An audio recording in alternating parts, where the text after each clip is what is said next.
we say good morning to you. We are broadcasting live on the road at Chick-fil-A in Johnson City on this Wednesday, June the 4th.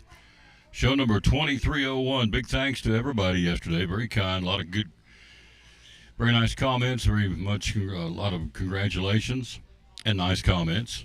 And so we've crossed that threshold. We're into 2301. You see the countdown in the corner for Cyclone football. 79 days, 4 hours, 20 minutes, and 12 seconds on the Cyclone football countdown. The team we're playing, their head coach will join us coming up later in the show. Love him. Stacy Carter, head football coach of the Scienceville Hilltoppers, will be by. Talk about Hilltopper spring practice, what's going on with their football team. We'll have him. Also, Mr. Baseball joins us coming up in a little while. Greg Salyer, Jeff Birchfield in to talk about NASCAR and the Spring Nationals. Thunder Valley Nationals, if you will, the NHRA at Bristol Dragway.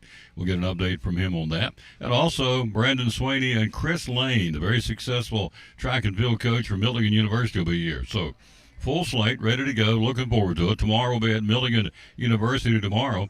Right in the middle of Coach Robinson's basketball camp, about 150 bouncing basketballs and kids. It'll be awesome tomorrow.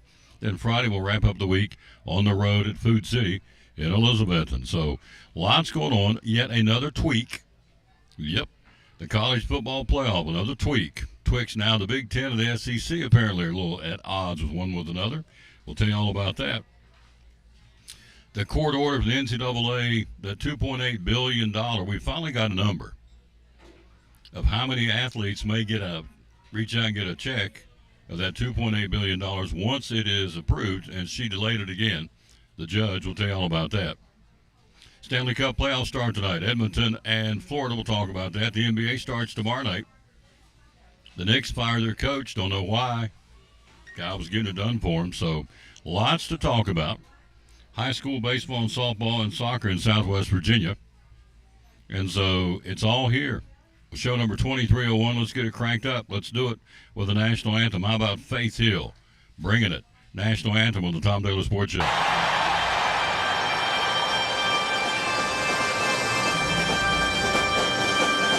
Oh, say, can you see by the dawn's early light what so proudly we hailed at the twilight's last gleaming, whose broad stripes and bright stars through the perilous fight o'er the ramparts we watched were so gallantly streaming. And the rockets rang glad, the bombs bursting in air, yet through the night that our flag was still there. Oh, say does that star-spangled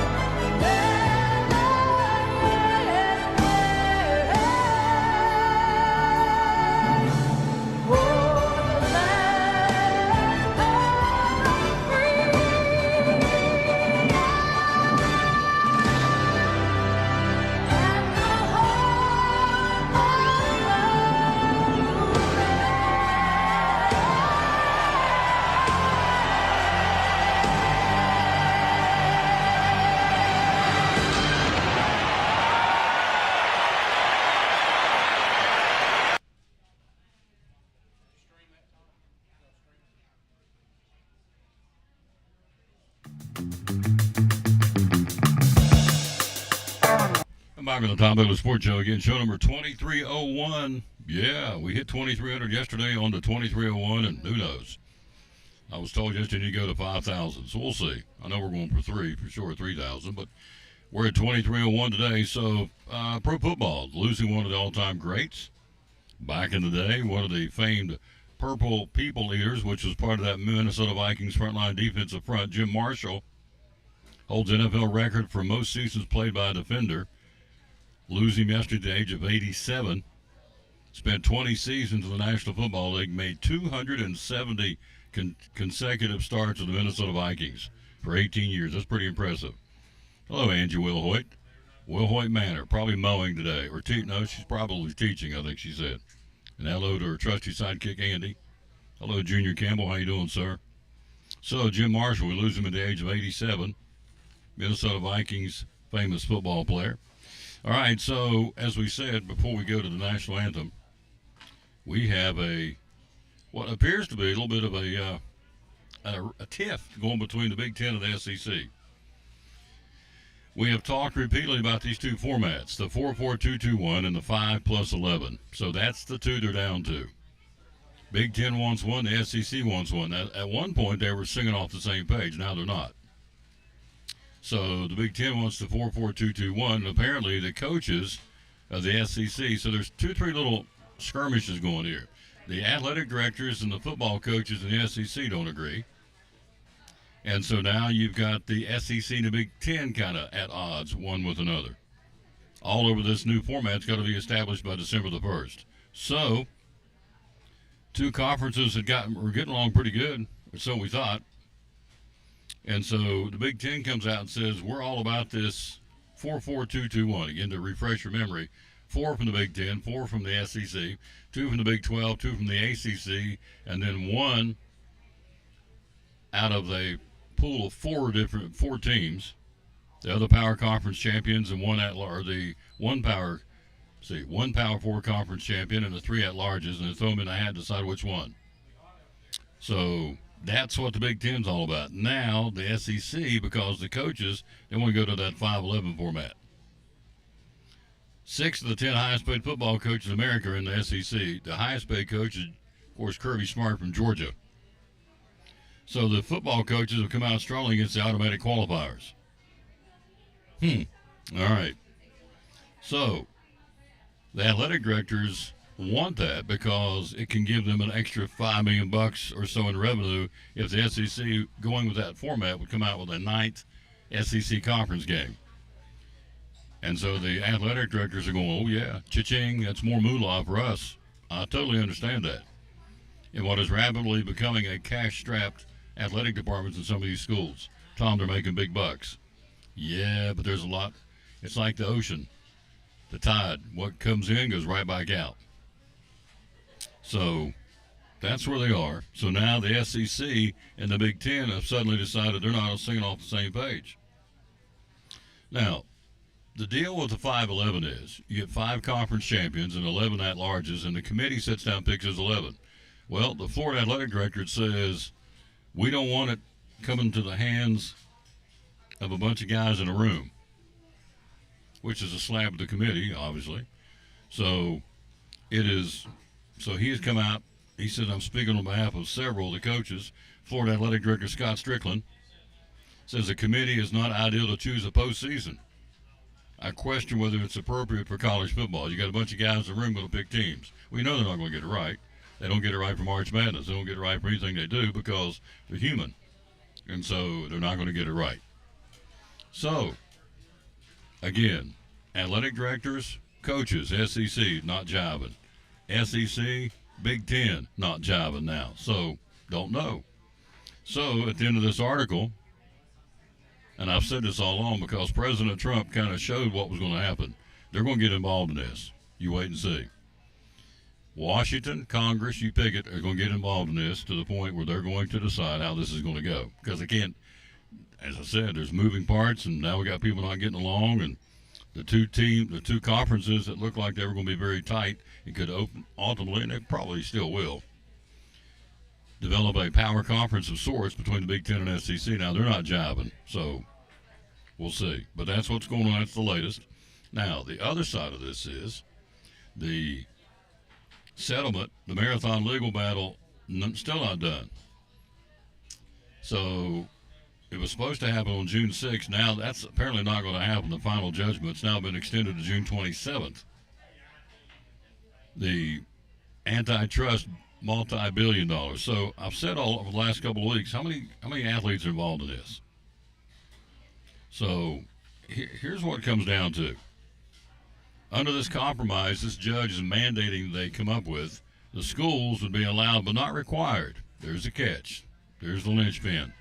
Allowed but not required to reinstate players who were cut from the rosters last year without those players counting against new roster limits set to be implemented by July 1st, which is in 3 weeks. Purged players that got kicked off these teams or cut, if you will, or kicked off, however you want to look at it, can also transfer to new schools, and they have.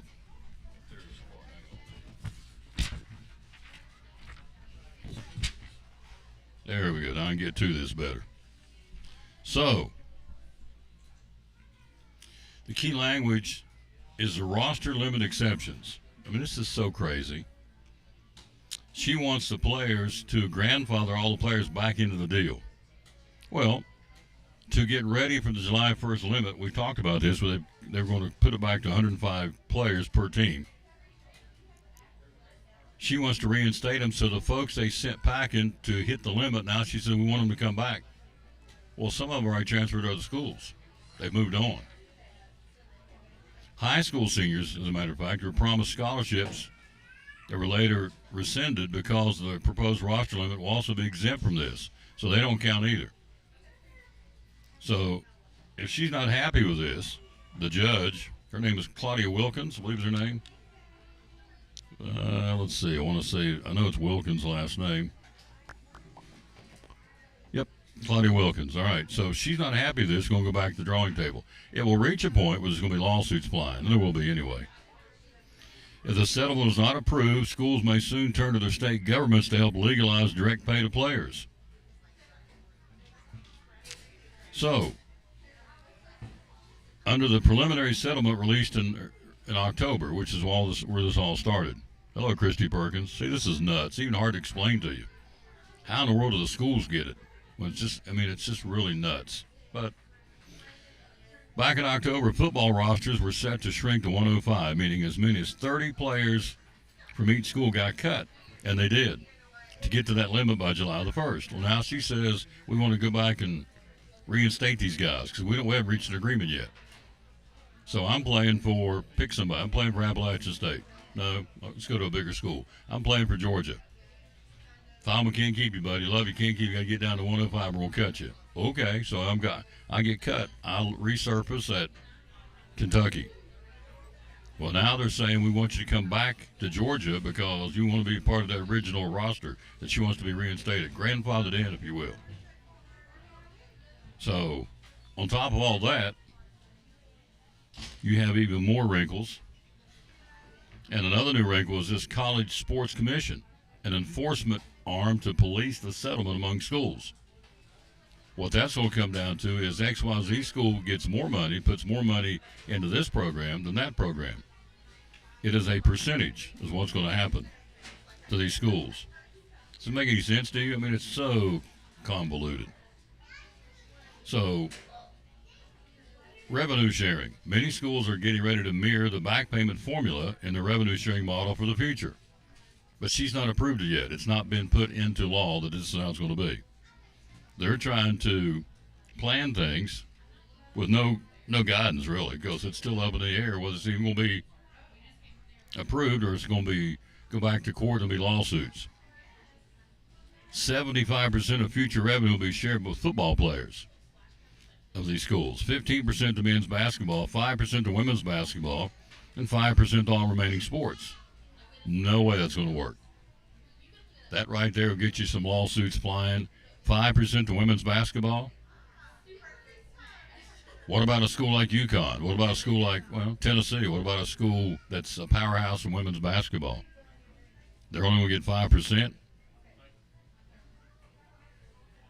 Now, UConn's football program is certainly not on the level of some of these other bigger schools, but the point is, one school, now check this out, one school that remains anonymous preparing to share more than 85% of their $20 million pool they're going to get with football players.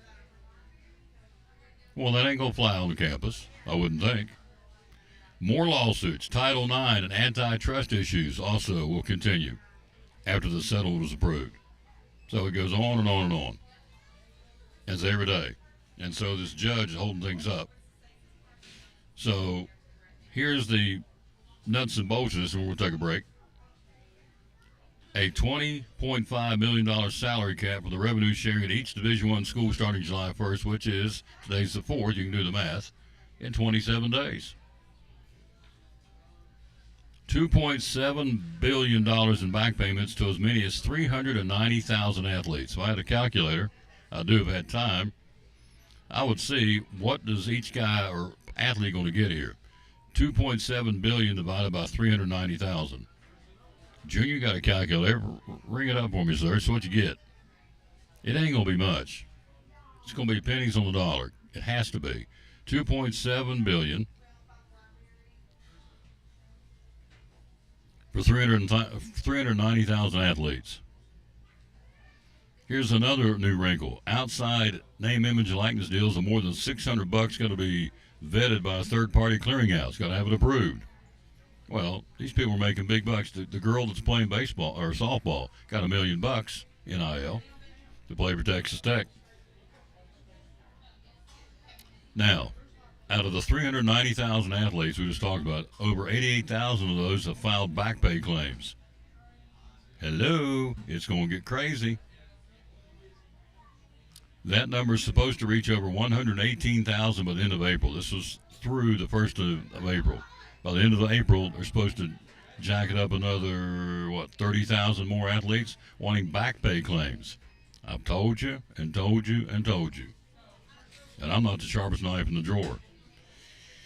You have these athletes that want to cut of the action, female and male. You have athletes that go, I was married to old Joe Schmo. Now we're divorced. He's got kids. Kids want to cut. I was married to Joe Schmo, and he passed away. His family, his kinfolk, want to cut of the action. That's what's happening. I'm telling you, this thing will go on for years. And now they're talking about going into court. If it doesn't get passed in the very near future, like by July the 1st, when all this is supposed to come down, then you're talking about getting Washington involved, and you're talking about lawsuits, Title IX, and I get this. This school here is going to give 85% of that $20 million they're going to get to go to football. It gives at least 15% left for basketball, baseball, women's sports. It's not going to fly, folks. I'm telling you, this is such a twisted web we weave, I guess, what you want to say. Tom Taylor Sports Show. We're live here on the road at Chick-fil-A, home of the Smokehouse Barbecue Bacon Sandwich, which goes away on Saturday. Peach milkshakes in here on Monday. Of course, these little rascals, which are really good. The frosted dragon fruit stays on all 4 drinks, the Sunjoy, the tea, the lemonade, and the frosted through the summer because they're that good. So anyway, it's almost every day I'm in here talking about the same thing over and over and over. But it's newsworthy because it's huge in the landscape of college athletics. It will change it forever. She can make the decision today, right now, at 12 o'clock. She can make that decision. There'll be lawsuits flying by 12:30. Guarantee it. There's no way this is going to work. Wish it would. There's no way. The template has too many wrinkles, too many loopholes, too many imperfections, too many hands out wanting a piece of the action. And they'll get it. That's the key. 79 days, 4 hours, 1 minute, and 37 seconds to Cyclone football coming up on August 22nd. Can't wait. We'll open up right over the hill here at Kermit Tipton Stadium against the very successful Science Hill Hilltopper football program. Coach Carter's going to join us on the show today, a little bit later on, coming off the spring practice football field. So I'd love to come over and talk about my kids. He's going to be here in a little while. Jeff Birchfield joins us coming up here momentarily. NASCAR beat writer, and also the Thunder Valley Nationals in town. We'll find out what's going on with that, with the Drags. Then you look at Mr. Baseball. Greg Salyer's going to be along, talking a lot going on in baseball, obviously. And then also Chris Lane and Brendan Sweeney, the assistant athletic director of Milligan, and the head track coach, bringing in the coveted Dewart Walker Trophy that Milligan won for being the best team in the conference this year. Awesome stuff. All that coming up. Don't go away. Right back after this on show number 2301 of the Tom Douglas Sports Show.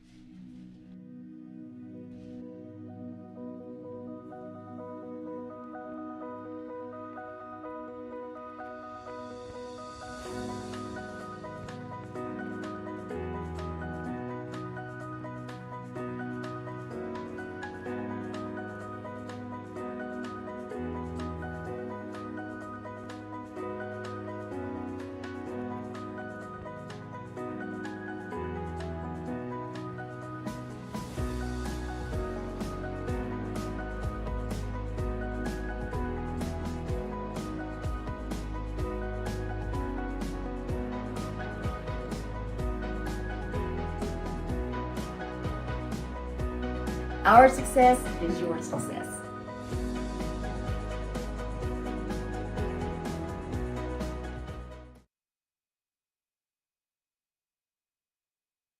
The Tom Douglas Sports Show and Elizabeth and Cyclone Sports. T&S Home Improvements you see on the screen. What's it all about, sir? Well, we build decks. We do underpinning for mobile homes, vinyl underpinning, CertainTeed underpinning, K-Rock, whatever you want. Build decks, porches, whatever you want done. How long you guys been in business? A little over 4 years. 4 years. Yep. Geographically, where do you go? Where have you gone? We try to stay within about 75 miles of the region. We've been all the way over to Virginia, up in North Carolina. Next week, we've actually got to go down to Pigeon Forge. Awesome. So they're everywhere. T&S Home Improvements. So things you guys have been working on, I don't know, last 45, 50 days. What have y'all been doing? Well, last week we built two covered porches, 10 by 20 covered porches. We've done about 600 pinning jobs in the past 2 weeks, and about 10 small decks in the past 2 or 3 weeks. Awesome. So if you need that kind of work done, all they want to do is ask you to let them give you a quote and go from there. Phone number, how do we find you? Phone number is 423-946-8432. You're on social media? On Facebook. T&S Home Improvements on Facebook. There you go. T&S Home Improvements on Facebook. And they'll go, as you heard with the sound of our voice, probably 50, 60, 75 miles any radius of where we're sitting here in the Tri-Cities. And so there's a lot of them out there, home improvement companies. What do you feel like separates you from everybody else? Well, for one, I feel like we're good on pricing, and everything we do for you, we do it like we're doing it for ourselves. So our greatest concern is customer satisfaction. There you go, folks. One more time, the phone number is 423-946-8432. one of our great sponsors of the Tom Douglas Sports Show and Elizabeth and Cyclone Sports. I believe in these guys. Travis Constable at T&S Home Improvements, proud sponsor of Cyclone Sports and the Tom Douglas Sports Show.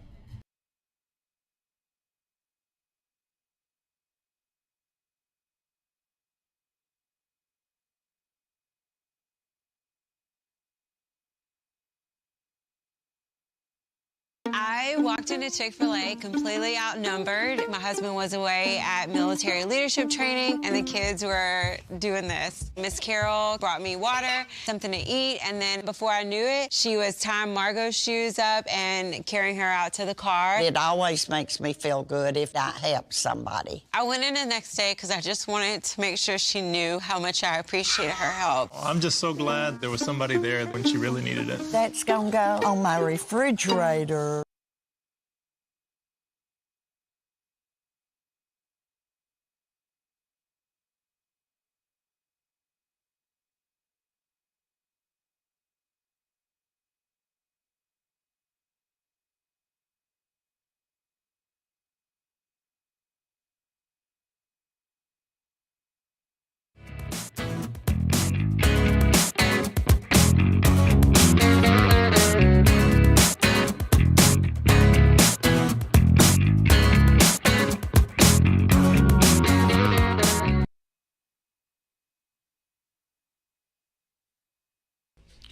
And back on the Tom Douglas Sports. Yeah, I have missed you. You've been busy. Yeah. You ain't been around much. That's okay. He's here today. Our buddy Jeff Birchfield. Again, thanks to everybody. Yesterday hit show number 2301 we did. So, or 2300, today's 2301. He's part of it. You've been part of a lot of these, haven't you? Quite a few. We've been here to get 10 years. You've been with me almost, 10 years off and on, haven't you? I sure am. Yeah, he's a good one. He's, as they say, he's like that Japanese car. He's a nice one. So there you go. All right, we got lots to talk about. So coming to town this weekend, Thunder Valley Nationals, the drags, the Bristol Dragway, always a big deal. Always a good time in June to come to Bristol to the drags. And so give me a preview. What's going on? Well, one of the biggest surprises of this season, a guy you may have heard of, is actually leading the Top Fuel point standings. Has 2 wins this season. A guy named Tony Stewart. He's won 2 drag races. So, just amazing that he's been able to, translate and to those drag cars, as well as he has, and so he's leading the points. And of course, Brittany Force, she's the most recent winner. Sean Lagnan has been tough all season, but if you look at the top of the points there in Top Fuel there especially, I mean, you've got big name after big name. You got Antron Brown, multiple-time champion. Steve Torrance, another multiple-time champion. I mean, it's just should be a fantastic race there at Top Fuel.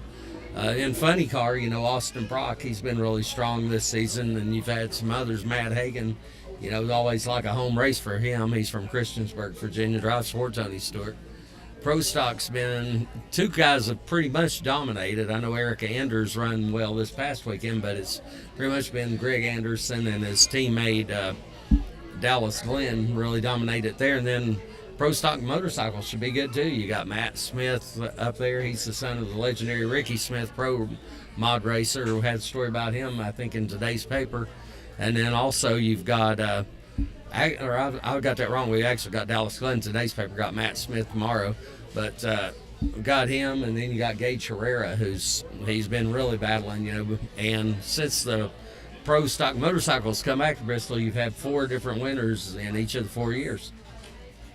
It's a lot of good stuff going on. A lot of good stuff going on. Tickets are available, of course.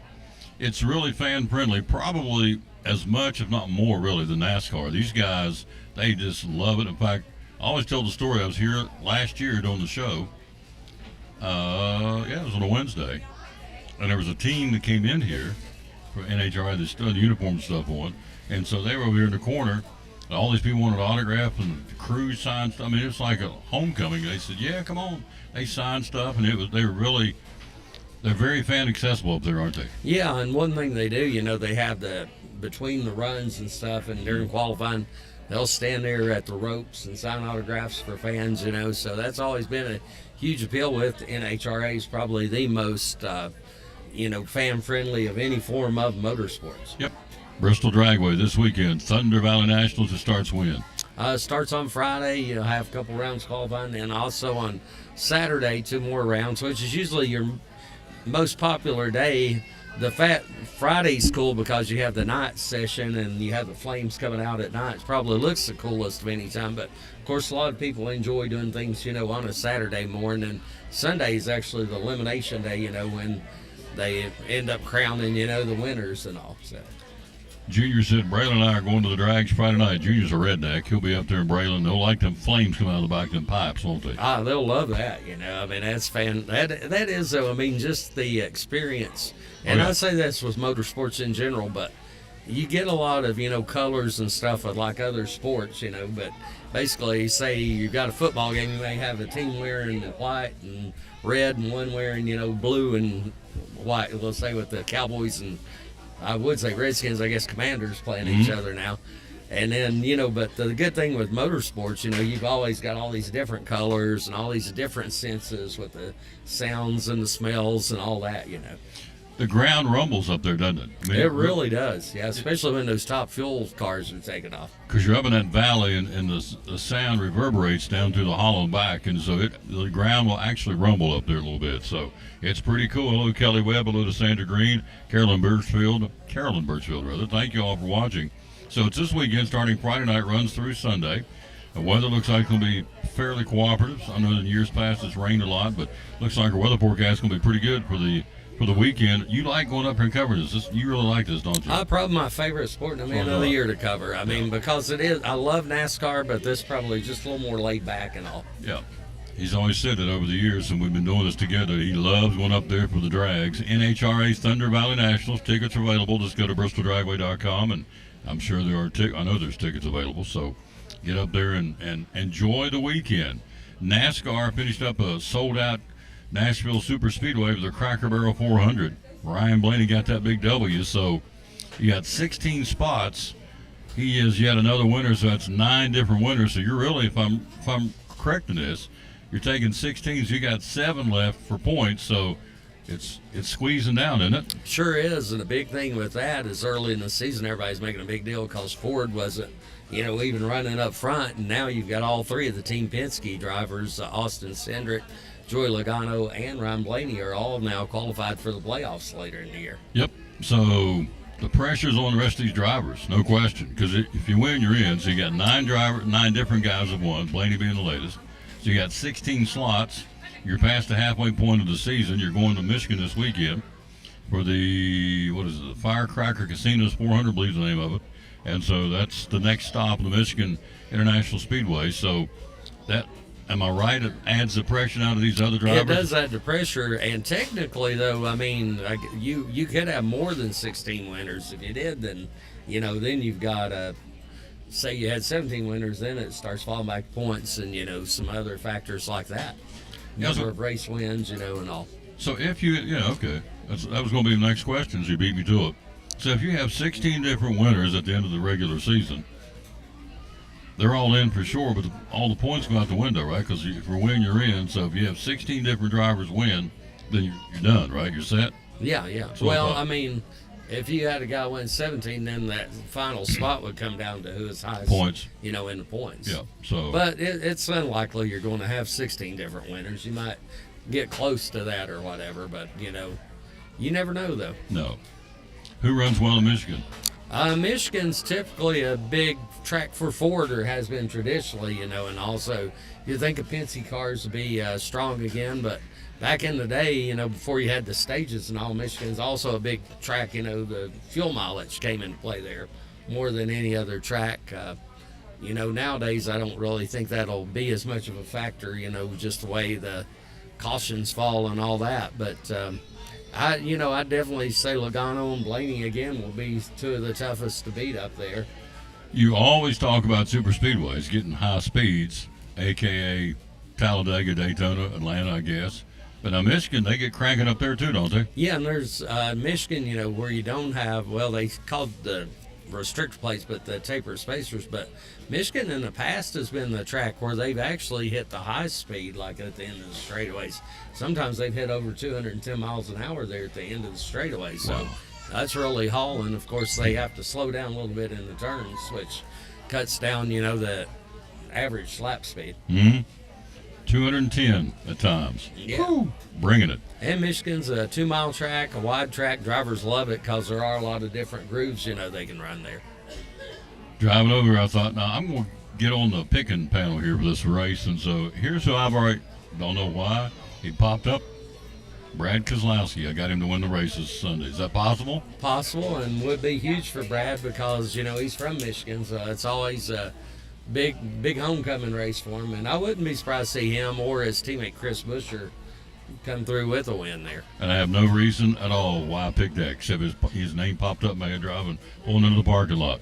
Junior says he raced a car in the 60s on Saturday night drags. Didn't know that. He's my Sunday school teacher. About every week I learn something new about the boy. He's always doing something. And so, Sandra Green, Kelly Webb, thank you for watching. We're talking to Jeff Birchfield. We're live here again at Chick-fil-A in Johnson City on People Street, right down from Best Buy, the home of the Smokehouse Barbecue Bacon Sandwich, which ends on Saturdays. If you want it, you best be coming to get it because they're doing away with it. It's going away on close of store on Saturday evening at 9 o'clock. And so in the month of June, on Monday, it's the peach milkshake in for the summer. It's summertime, the peach milkshake. You like them? Oh, yeah. I love all the milkshakes here that I've tried. The peach, the strawberry, you know me, I don't turn down too much food, that's for sure. No, me and you both. You just look at us. We don't walk away with too many plates of food. We're here talking again. So you got NASCAR.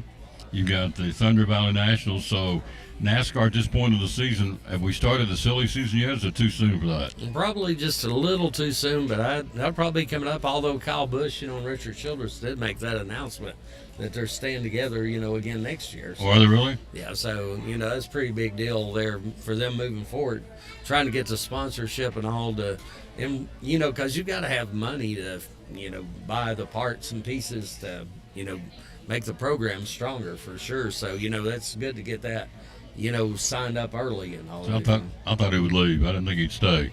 He's been very openly public about the fact that he's been driving. He didn't say junk, but he said cars aren't what they should be. What I need to win championships, even win races. But so he said he's going to stay another year. Huh? Yeah, they're going to be together another year, so it's a pretty big deal there. You like that? You think it's a good move or not?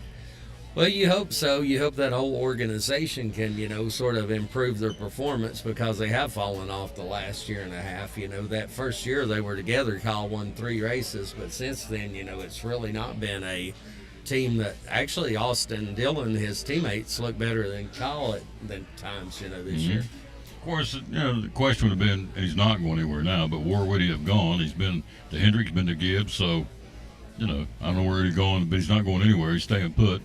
So it's a big race, I would think, for him this weekend, for a lot of drivers. So who's feeling the pressure right now?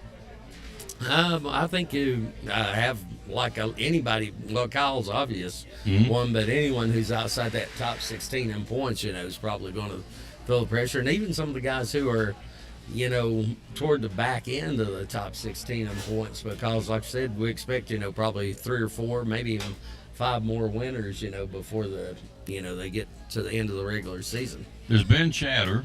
I don't know how validated it is, but there's been chatter that Michael Jordan may part ways with Bubba Wallace. The Bubba's not getting it done. Anything to that, you reckon? I don't know. I mean, Bubba had a pretty good run Sunday. He finished 6th, so I think I think he's safe. But now I do think guy that could be, I don't know, I apologize, I don't know his contract status, but a guy I could see would be in a little bit of trouble could be Alex Bowman, over at Hendrick, because, he's definitely not performed, especially up to the standards of Byron and, Kyle Larson. Kyle Larson, yeah. So who is a free agent this year? Who's the big name? Is Hamlin's contract up? I'm not for sure on that. I'd have to look at that. Be honest with you, Tom. Because normally there's people out there going, okay, here's the big one. Where's he going to go? And so Kyle Busch said, I'm not going anywhere. He's staying with Richard Childress. So I'm almost sure we talked about this last year, that this is Hamlin's free agent year. So Gibbs won't let him go anywhere, would he? I wouldn't think so. I mean, Hamlin, performs well. I mean, he's won, 2 races already this season. So, he's he and Christopher Bell definitely carrying that team right now. Of course, Ty Gibbs, I don't think is going anywhere. No. That last name. But, Wouldn't think so, no. And Chase Briscoe's in his first year in the 19, and he's had big moments, like winning the pole there at Daytona and then winning the pole this past weekend at Nashville. We're here live again at Chick-fil-A. So what else you been working on?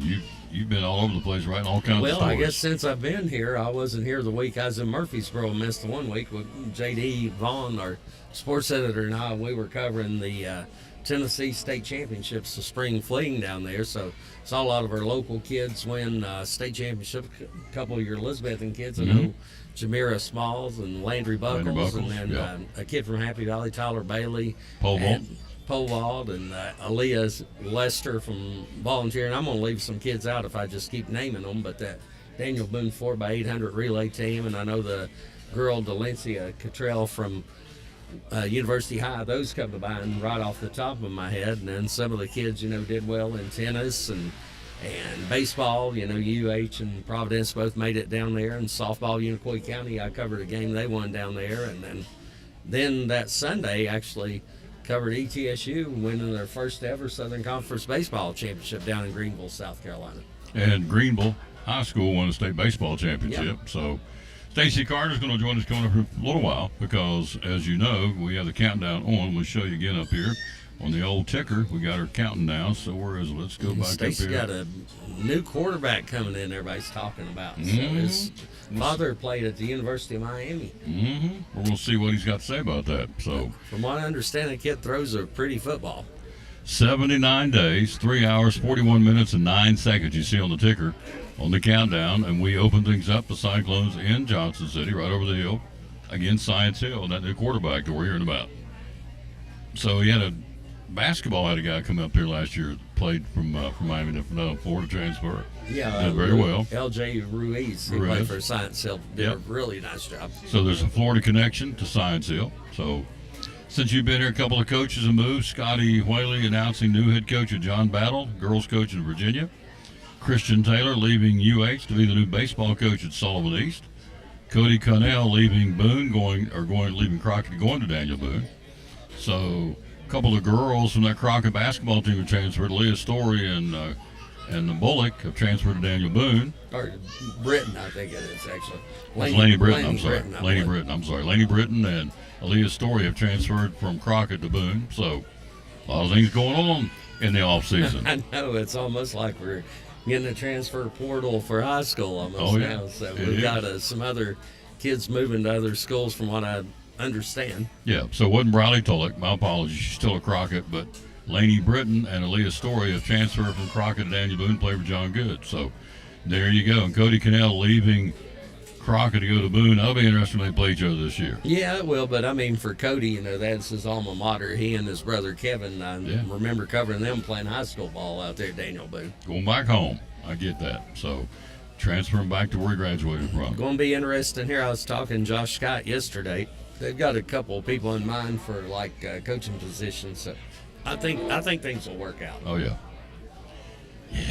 It's next man up. That's what happens. So it is. Yep.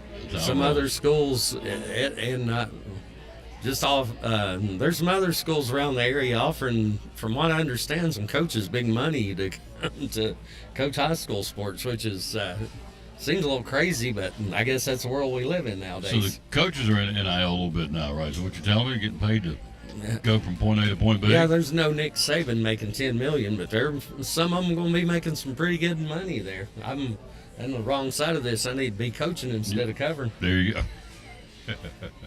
Coaching instead of covering. There you go.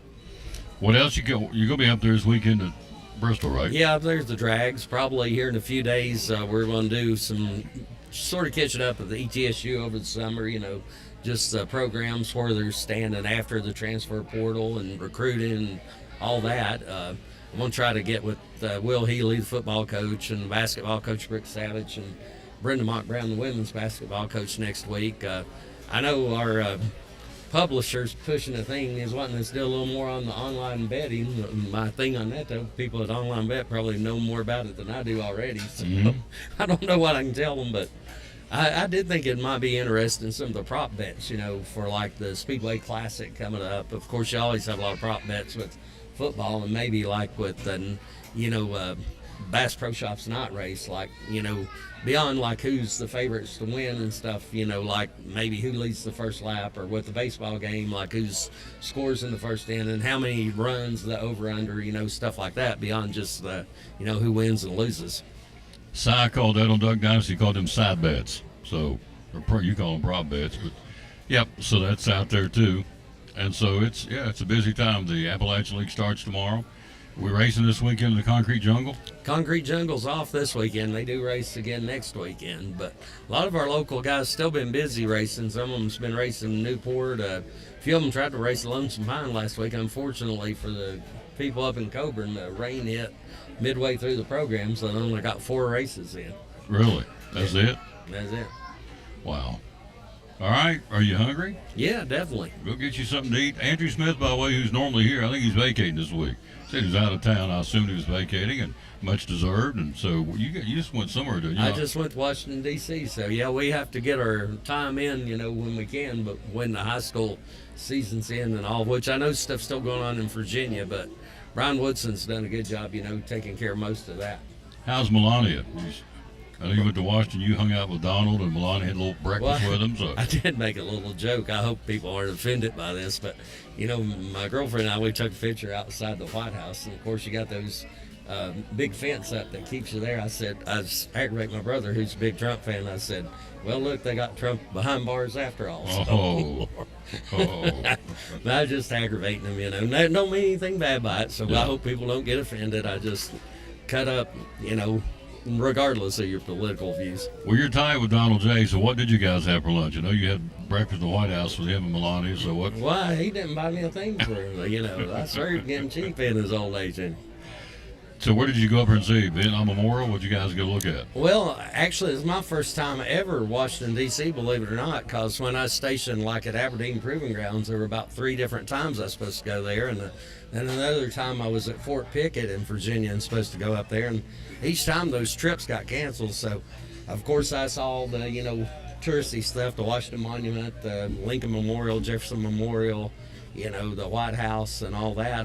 But one of the most fun things just took a like boat trip there on the Potomac, and so of course they take you by a lot of the sites and all. But you know, just a lot of fun. You know, I just enjoyed that. It's a little different getting around there because we didn't have a car, you know, so we were traveling the whole time with Metro train inside the city and all that. And actually, we drove to Roanoke and took a train from Roanoke to Washington. Cool. So it's a little different way to travel. It takes a little longer, but on the other hand, you don't have to deal with traffic and all that, you know. You was riding the rails. Riding the rails, so There that you was go. nice in a way, you know. So the coolest thing of the whole trip, tell me the really coolest. Did you go to any of the Smithsonian's? I did go to the Smithsonian. I went to one, American History, so I liked a lot of the stuff in there. Like I saw Archie Bunker's chair and some of Oh, really? the stuff like that. I like some of that pop culture stuff. I liked it. I liked the, went to like a market Sunday morning, like downtown, sort of like between a flea market and a farmer's market. It was really cool. I enjoyed that. I liked that. Really, like I said, I loved that little boat tour, you know, on the Potomac and all that. So, I mean, I just enjoyed the whole thing, you know, because like I am a big history buff. That's one of my favorite things, you know, outside of sports. There you go. So you went to Washington, D.C. and had a big time. There you go. Get you some lunch, sir. See you next week. Appreciate you. All right, you have a good one, sir. Yep, quick break. Back after this from the Eagle Center on the Tom Dillon Sports Show. Center, proud sponsor of Cyclone Sports and the Tom Dillon Sports Show. Tammy Troutman. A lot of antique stores out there. Why come to the Eagle Center? Oh my goodness, there are so many reasons to come and visit the Eagle Center. We have wonderful vendors, nearly 50 vendors who have the best merchandise. They hunt, they pick, they're always changing it out, keeping it clean and fresh and new and interesting, and we have wonderful vendors.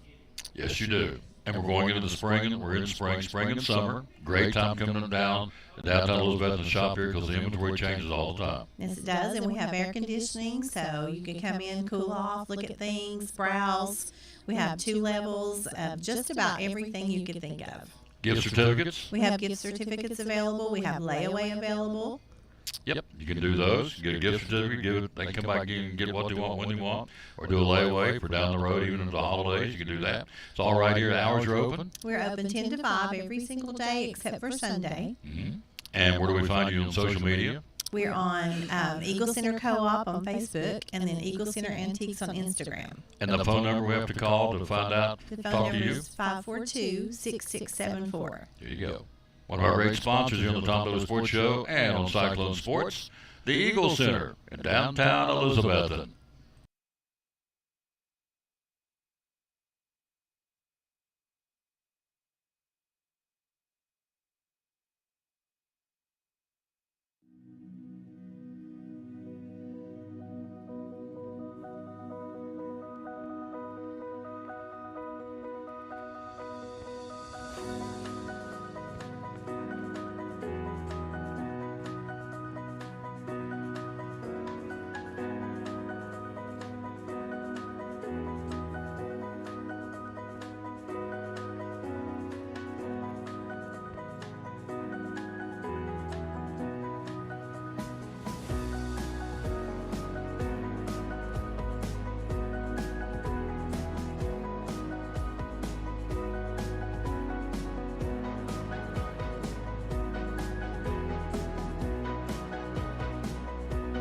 Our success is your success.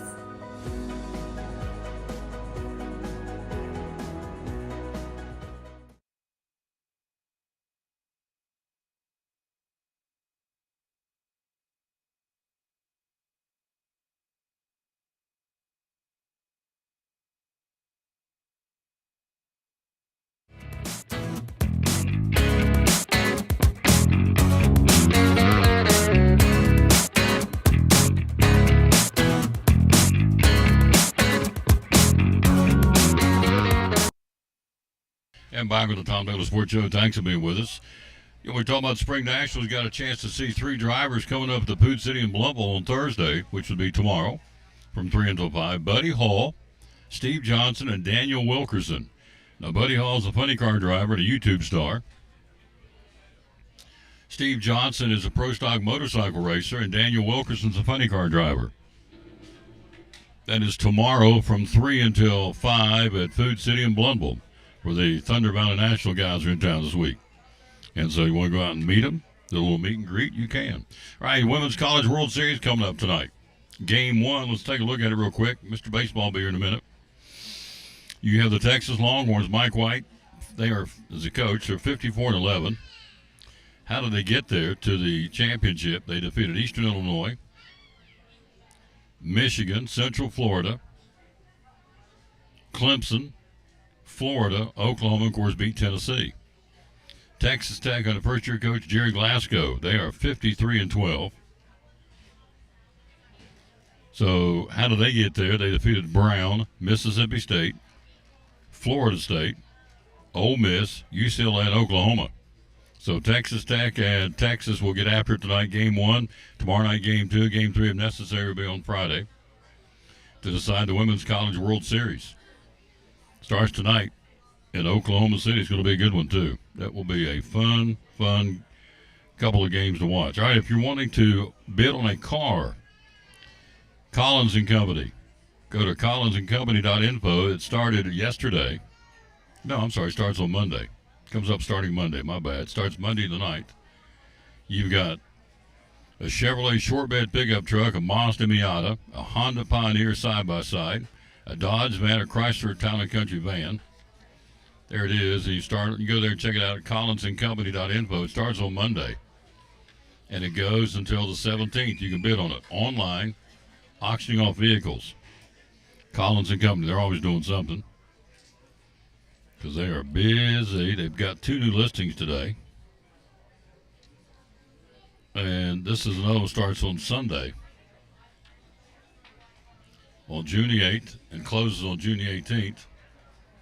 This is an estate online household auction. Go to the website. Starts at $1 a bid. Goodness. All Waterford Crystal. Sophisticated Steuben pieces. You may know what that is. Swarovski Collectibles. Lennox Designs. Art Glass. Pottery Collection. Sports Memorabilia. Tools. Cameras. Brand new boxed up merchandise. There it is. Go to collinsandcompany.info. It starts on Sunday. Goes to the 18th. You can check them out right now. See what's out there for you to start bidding on come Sunday. And again, it starts out at $1 a bid. So there you go. We're live here again, and then we've got 2 new listings.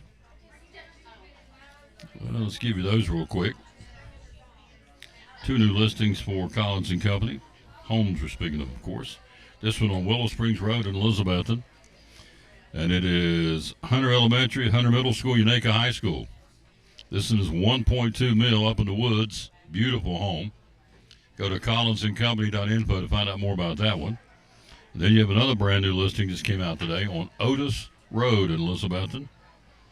Keenberg Elementary, Unaka Middle, and Elizabethton High School. This one goes for $322,900, 3-bedroom, 3-bath. I'm sorry, 4-bedroom, 3-bath. So there you go. This one's on Otis Road. Check those out. collinsandcompany.info is the website to go to. All right, we'll take a quick break. He's here, Mr. Baseball. We'll get him set up right after this timeout. Don't go away. We'll be right back after this. Learn all about the pill packs. This is a really cool thing Lingerfield Drug Center offers. We would ask you to take a look at it and patronize, and you do. He has folks in there all the time saying, we heard about it on the Tom Taylor Show. Went to Duck Crossing the other day. She said a couple people come in and said, we're here because of Tom Taylor. Can't thank you enough for that. So here is Lingerfield Drug, Mr. Baseball, Greg Salyer next on the Tom Taylor Sports Show. Later on, Brendan Sweeney, Chris Lane from Milligan, and Stacy Carter, Scienceville football coach. All straight ahead on the Tom Taylor Sports Show. Sports on Tom Taylor Sports Show.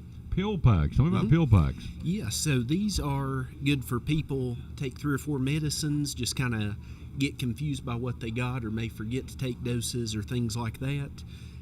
Other people that likes them is people caring for parents or grandparents. Makes it real easy rather than having to keep up with 10 or 12 bottles and remembering once a day, twice a day. You just come pick up these packs once a month, and takes care of everything. Show this one right here. There it is. Pill packs. Mm-hmm. Even they're color coded, so blue stands for nighttime, right? Yep, that does. So you'll do this for anybody. Yeah, sure can. We can do anything just from once a day packs, all your medicines of the morning. Can do them 2 or 3 times a day, up to 4 times a day. For people, it takes 4 times a day medicines. But they're real easy to punch out, so you can just punch them out. That's your dose for the day or the time.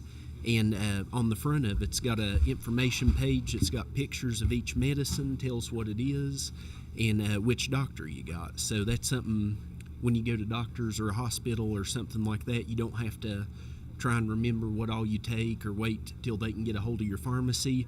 You can just rip that page off and it's got all your medicines on there. So it keeps it real simple. And if you're traveling and you don't want to take that whole thing, you just tear out the 3 or 4 days you're traveling, or the week at the beach or whatever, and they stay intact, and so you don't take the whole 30-day supply to take as you need, and they tear off.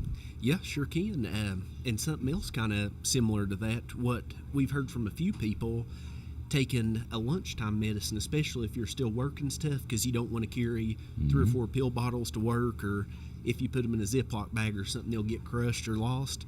But you can leave your morning, night at home, just rip off a single noon dose and take that with you, because those little pockets, they're strong enough, you know, if you throw it in your pocket, your pills aren't going to get crushed or anything like that. So Pill packs. Pill packs.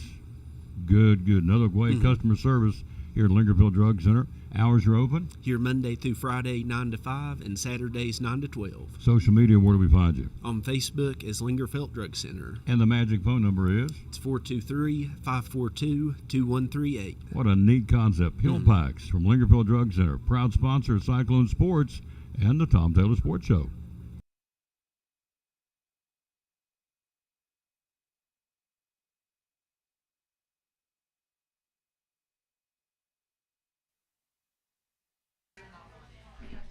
Back on the Tom Taylor Sports Show, he's here, Mr. Baseball. How you doing, sir? Hey, Tom. I'm good. How are you? Doing good. Liking this weather? Yeah. Yeah. It's hot. It is hot. Don't move. I got some microphone, some little no. burr or whatever. We got rid of it. Okay. Is your mother watching? Yeah, she's watching. Tom, you're so goofy. Thank you. Coming from you, that means a lot. So. Hello, Kristen Brock. How you doing, lady? Thanks for watching the show. We're live here at Chick-fil-A in Johnson City. It is hopping, to say the least. It's hopping. There was nowhere for me to park when I came in.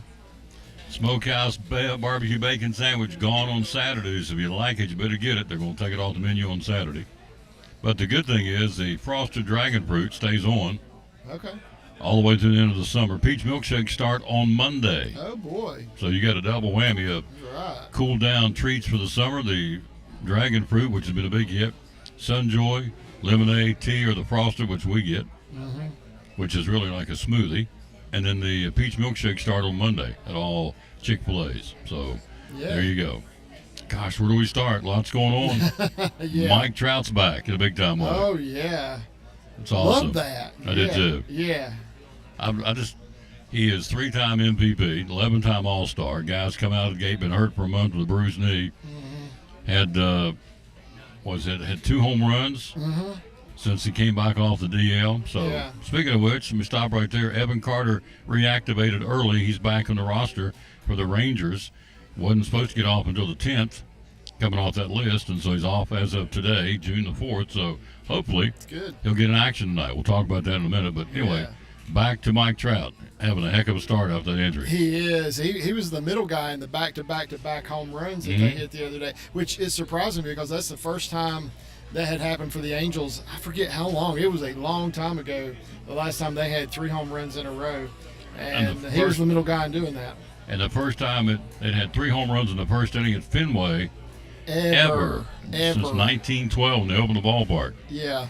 Wow. Can you believe that? That is a crazy stat. Yeah. I mean, you would think there are very few firsts left for Fenway. Yeah.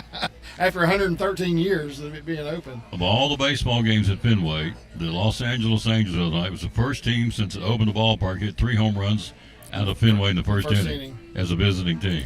It is a crazy stat. Yeah, So, you would think there would have been some right-handed guys that could just poke them over the monster. You know, just get under a fly ball. That's only what 286 feet or something like 288, 286, that. yeah. Something like that. And Short porch. It is, you know, and I remember when the Reds went in there to play the World Series in '75. Sparky Anderson had to have a talk with his team because he said they started looking at that short porch. He said their eyes just got big and they thought, oh, here we go. He's like, no, guys, don't be thinking that way. Don't be thinking that way. And he said literally it looks. He said the green monster looks like that. If it fell, it would kill the shortstop. A little difference in the left field to right field. No yeah. question. Oh yeah. Absolutely. Absolutely. You ever been there? I have not. Yeah. No, my daughter's been there. Her husband took her there for her birthday. I guess it was maybe a couple years ago, and they got to see Hunter Green pitch for the Reds at Fenway. Wow. Yeah. Everybody says you need to go to Fenway, see the Red Sox. Yeah. Just go to the ballpark. Oh yeah. I would love to do that at some point, but yeah, they're not far from Fenway now, so that's he bought her tickets for her birthday, and then they waited. You know, he bought her tickets to see the Reds play at Fenway. Is what he did. So. Mm-hmm. And they got to see Hunter Green, so that was really good. Reds lost, but Still got to go to Fenway. Yeah, that's Hello, right. Carl Wilson. How you doing, buddy? He calls me Uncle Tom. Thank you, sir.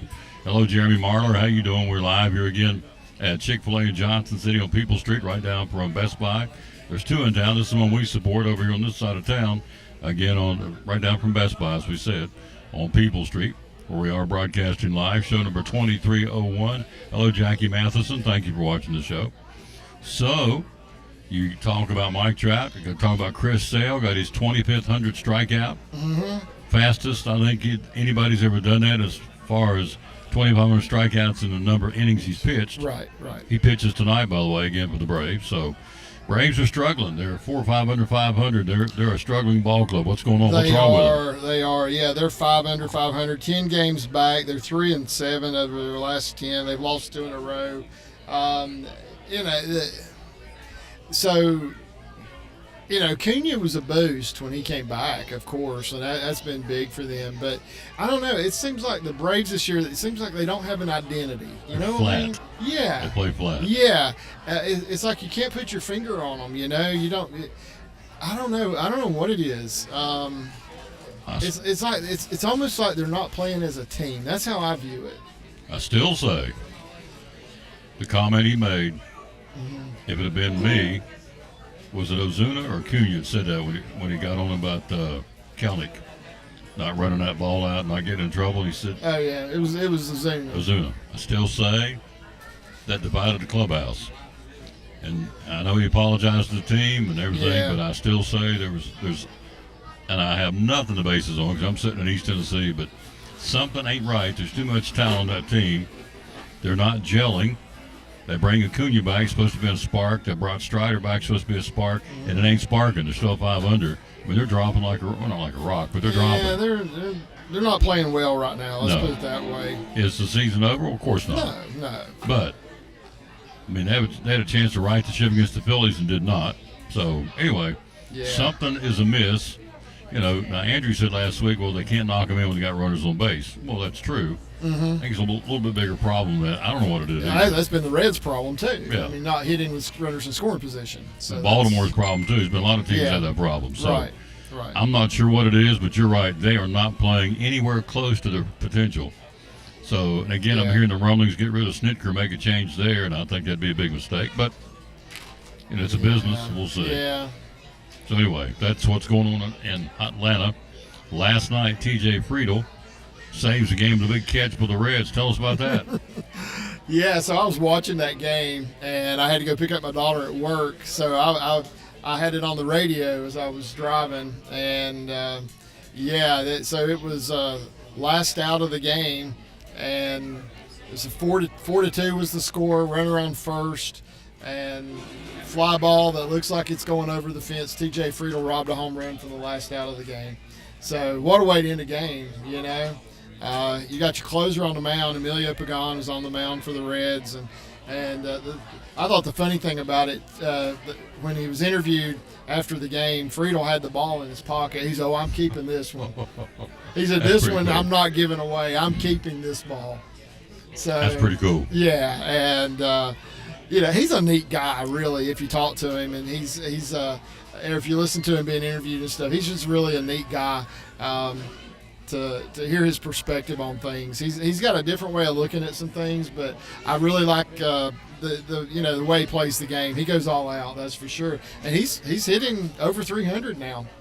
So he's really playing well. So I think the Reds have something there with TJ Friedel. We're here live again at Chick-fil-A. Then you look at Pete Crow Armstrong. Mm-hmm. Fourth fastest major leaguer in modern history to hit 15 home runs and 20 stolen bases in a season.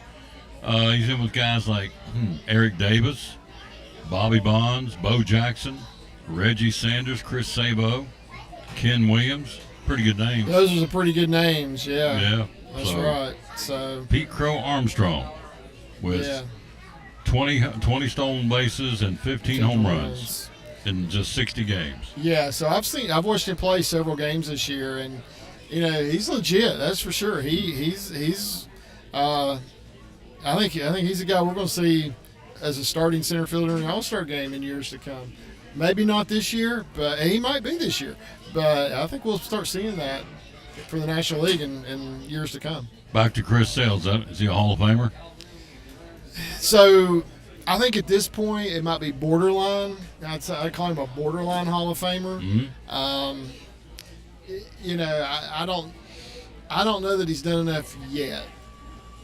I think he's on his way. But of course, he's coming down toward the end of his career as well. We're talking about him doing it the fastest. Well, that was innings-wise. That's not age-wise. And, right.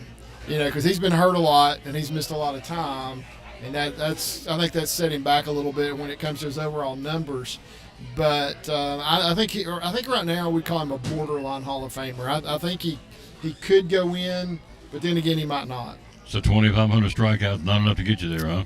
3,000 sort of that magic number. Okay. If he gets another 500, he's in. All right. There's no doubt.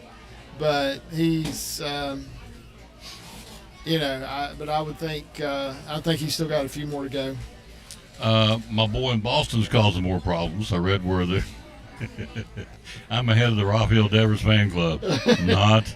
Yeah. So some of the players have come out now and said, which I knew what was going to be said, and you knew this and I knew this, because you played the game and I played the game. Yeah. And so, this guy said, I'm not going to play first, I'm not going to play third. And so these guys come out going. Well, he wanted to play third. He wanted to play third. Yeah. They stuck Bregman at third. Put Bregman at third. Yeah. So they said, okay, the first baseman got hurt, season-ending injury. Would you play first for us? No. So now some of the Red Sox players are coming out and saying, not a team player. Well, they've lost 2 in a row, and they've lost, 8 out of 10. I don't know if it's Rafael Devers' fault, but there's unrest inside the clubhouse. Yeah. And he's the reason. Yeah. Yeah, absolutely. No doubt. Yeah. So. No doubt. By the way, I put your Rafael Devers baseball card you gave me last week. Yeah. It's hanging off the bird feeder outside. Okay. Hopefully the crows will come by and get it and take it. So. Yeah, maybe one of them will. They'll like that cardboard maybe, and they'll chew on it. Something. Yeah. Peck it to death with that beak of theirs or whatever. So. Yeah. Anyway, Greg brought me a Rafael Devers ball card a couple of weeks ago. So. I knew you'd just love that. Oh, he tweaked me and he wanted it. He jerked my chain. That was good. I liked it. But you gotta think of all the guys that have been asked to do what they asked him to do who have done it. Because I can remember I was in Cincinnati one time and it was before the game started, and we got there super early and we walked in just as the gates had opened, and the Reds were still taking infield practice. And I can remember watching Jay Bruce take balls at first base. And he was a right fielder. Yeah. But, Votto had just gotten hurt. And what they do? They asked Jay Bruce if he would step in and play first base. And he was out there doing the work, trying to learn the position. Last time I checked, it was a team game. So do what you got to do for the team. And if you want to go way, way back, I can remember seeing Dave Parker do the same thing. Mm-hmm. Every team's got somebody that's done that. Yeah. Had to move around to help the cause until Yeah. somebody gets hurt or whatever. Got to make a move. Can you help us out? Yes. Yeah. Rafael Devers is making millions of dollars being a stick in the mud. Hello to Jackie Matheson. Hello to Nicole Gwynn. Hello to Darlene I want to say Price, although it doesn't spell Price right. Pricre. Perseer, unless she's misspelled her name, I would think she has. So, hello, Darlene. Thank you. It's a new name for watching. In the American League East, the Yankees lead it by 6.5. They've won 2 in a row, 7 out of 10. The Rays are leapfrogged over the Blue Jays. They've won 7 out of 10. The Red Sox, we mentioned Rafael and the boys, have lost 2 in a row, 8 out of 10. But then the Orioles, all of a sudden, look out. They won 4 in a row and 7 out of 10, and they're within striking distance. They're 4 games away from leapfrogging over the Red Sox. So they're making some moves, and the Orioles are starting. Look, the trophy's in the house. Oh, my. Now, this is going to be a Raiders. We're all 3 Raiders fans. This is going to be a little Raiders convention today, too. Wow. Coach Lane's here. The All-Sports Trophy. How about that? That's pretty impressive. And so we're going to be talking to him coming up next. So the Orioles are coming a little bit. What do you think? They are, and I like what I'm seeing. You know, it's like, I hope it's not too late to turn your season around. There's no doubt about it. There's still 13 games under 500. So they've got a lot of work to do because you know what we say, get to 500. If they can go 7-3 the next 3 weeks, they're going to be there. They're going to be close. And if they can get to 500, there's no telling what they might be able to do. I think they've greatly underperformed. Of course, it cost their manager his job, and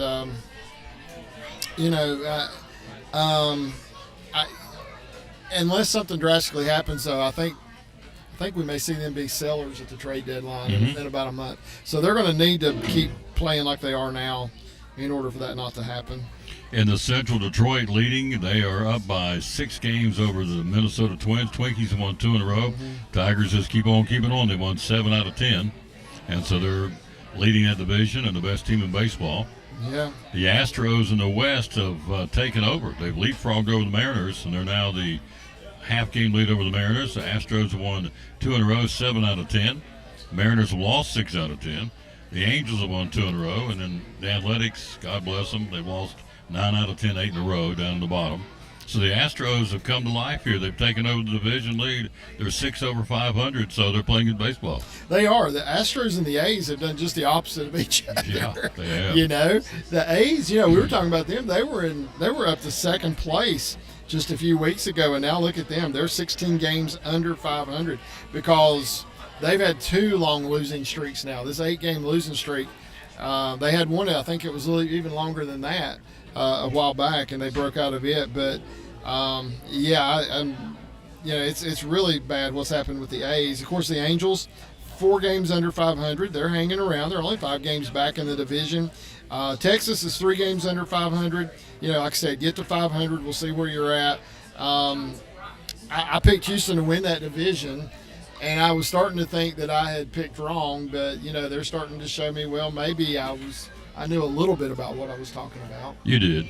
Great news again. Evan Carter, we told you earlier in the show, in the segment, Evan Carter off the DL now. He was supposed to wait to the 10th, and he has been activated today. So they play tonight. Texas is going to be in Tampa Bay, so hopefully Evan Carter will be roaming center field tonight for the Rangers, getting back out on the field.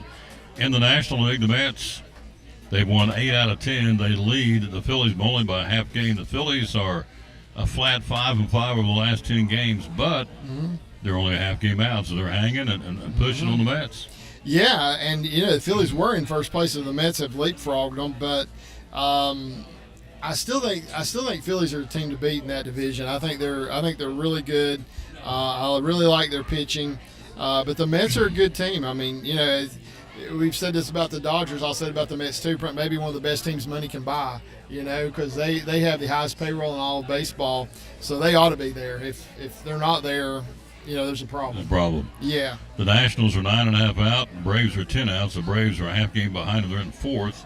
The Marlins are the Marlins. The Braves, by the way, have lost 2 in a row and 7 out of 10. In the Central, the Cubs lead the Cardinals by 5. The Brewers by 6. Brewers have won 8 out of 10. The Cubs have won 3 in a row, 8 out of 10. They're not going anywhere. They're a real deal, aren't they? Oh, absolutely. They are. Yeah, so the Cubs are really good. I mean, they've won 3 in a row. The Brewers, this has been an 8-game win streak or 7-game win streak I think they had. And, it was broken last night. And, but they're showing that they're a legitimate team. I mean, but you look at their team. Bryce Terang is probably the best player if you go by WAR that they have on their team right now. And everybody's like, "Who's Bryce Terang?" Yeah. But I would say the same thing as Bryce Terang. Well, he's the second baseman, but he hits well, fields well. He's a Gold Glove winner as well. But Christian Yelich is starting to show us that he can be like he was when he won an MVP. And Brewers are a good team. They're not going to go away. They won this division last year, and they're going to put up a fight and try to defend it again this year. We're here live again at Chick-fil-A in Johnson City on the Tom Taylor Sports Show. Our last division look at. Coming up, we got Chris Lane and Brandon Sweeney from Milligan, and Stacy Carter, head football coach at Science Hill, is going to join us. The Dodgers leading by only a game with the Padres. Then come the Giants 4 games out. It's a 3-horse race right now. Yeah. The Dodgers are 5-5 over the last 10. The Padres, who are in a slump, now they're not. They've won 3 in a row and 7 out of 10. The Giants are in a slump. They've lost 2 in a row to the Padres, and they've lost 7 out of 10. So the Padres are heating up. I still say when it's all said and done, they're. Oh, look who just walked in. Hey, yeah, look at her. Hey. Mrs. Salyer's in the house. She is. Look at her. Yeah. And all her She just pageantry walked in. glory. There you Yeah. go. So.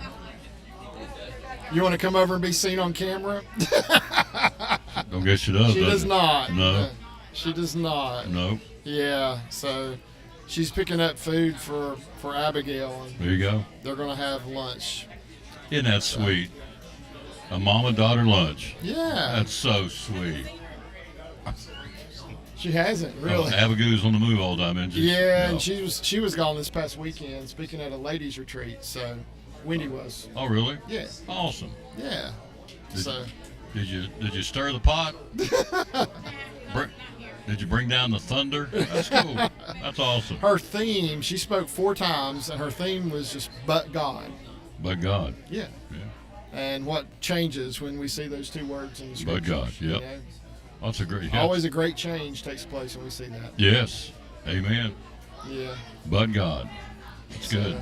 D.L. Hall from Milwaukee tonight. Andrew Abbott for the Reds. Yeah, that's the game's actually getting ready to start. Yep, 12:40. Businessman special. Yeah. It's a day game. Colorado Miami day game. Angels Boston at Fenway day game. Under the lights tonight. Pirates hosting Houston. Cubbies in Washington. Yankees hosting Cleveland. The Phillies in Toronto. The Braves with Chris Sale against Merrill Kelly for the Arizona Diamondbacks tonight. Evan Carter back in the roster. On the roster, hopefully back in the lineup. Texas at Tampa Bay. Detroit at Chicago, White Sox. Kansas City and St. Louis to battle the Cardinals. Baltimore at Seattle. San Diego at San Francisco. The Twinkies will be against the Athletics. And the Dodgers hosting the Mets. That's Yeah. your Major League schedule. So we had a couple things that I was going to mention to you that's happened. Of course, Colorado have won 2 games in a row.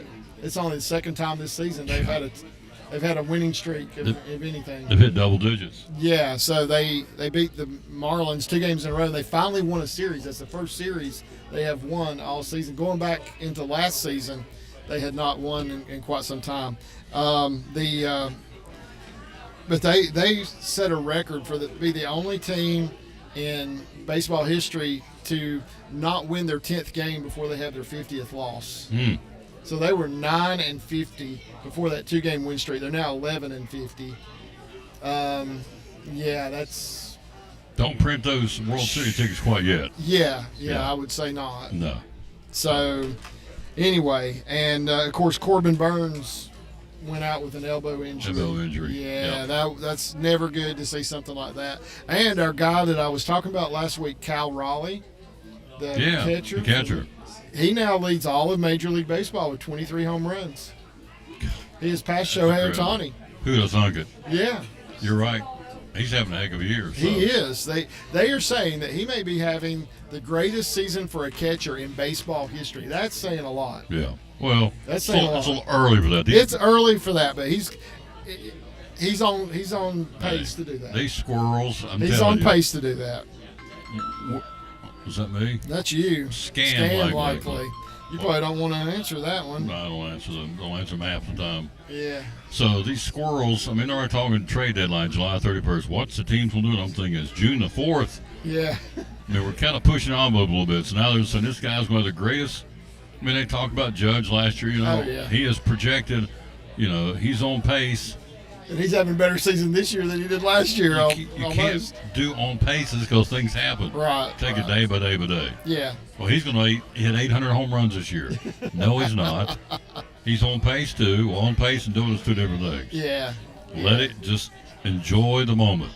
Yeah. Drives me. I told you last week, so you got me going. Okay. I go into Hobby Lobby. I'll go ahead and tell it. Yeah. The store, and half the store is fall merchandise. And I just got. And it was May. Yeah, it was May last week. And so then I got a thing this morning. We're blowing out summer with one of them. I got a thing on email. They're blowing out summer. I think it was Academy Sports. They're blowing out summer. Getting rid of all the summer crap in stuff. June.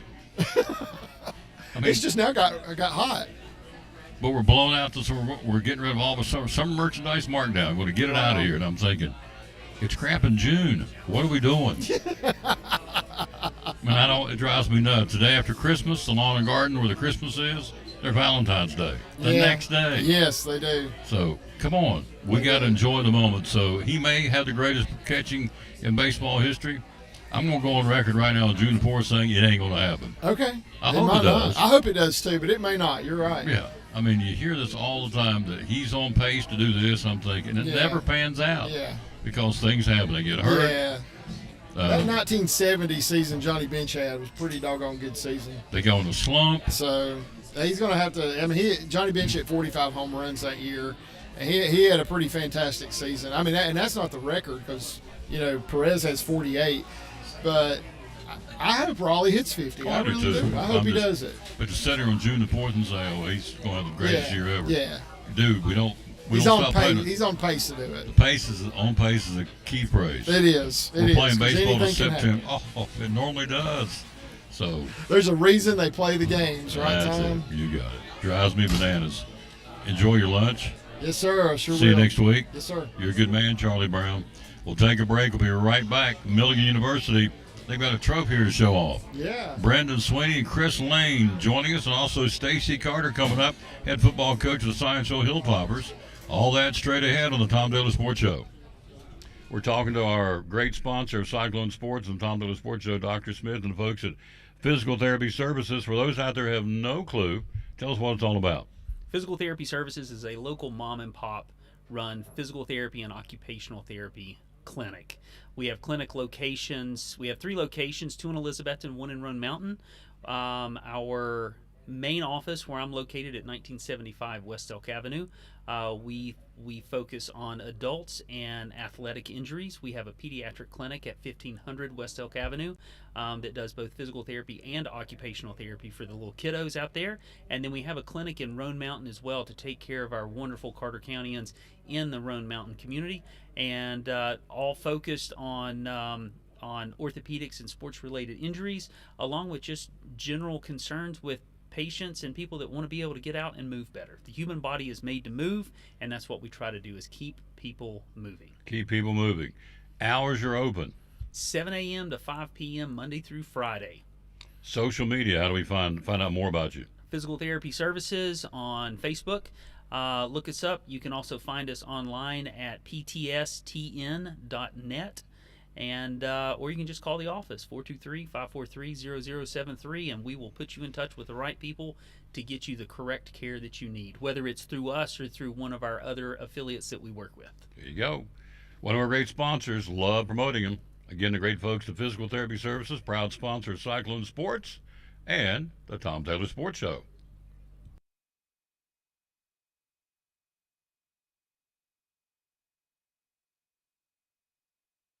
Senator Craig, you're one of our great sponsors. Christmas Club Savings Account for next year. Tell me about it. Yes, let's talk about it, because now you're going to have 12 months to do this.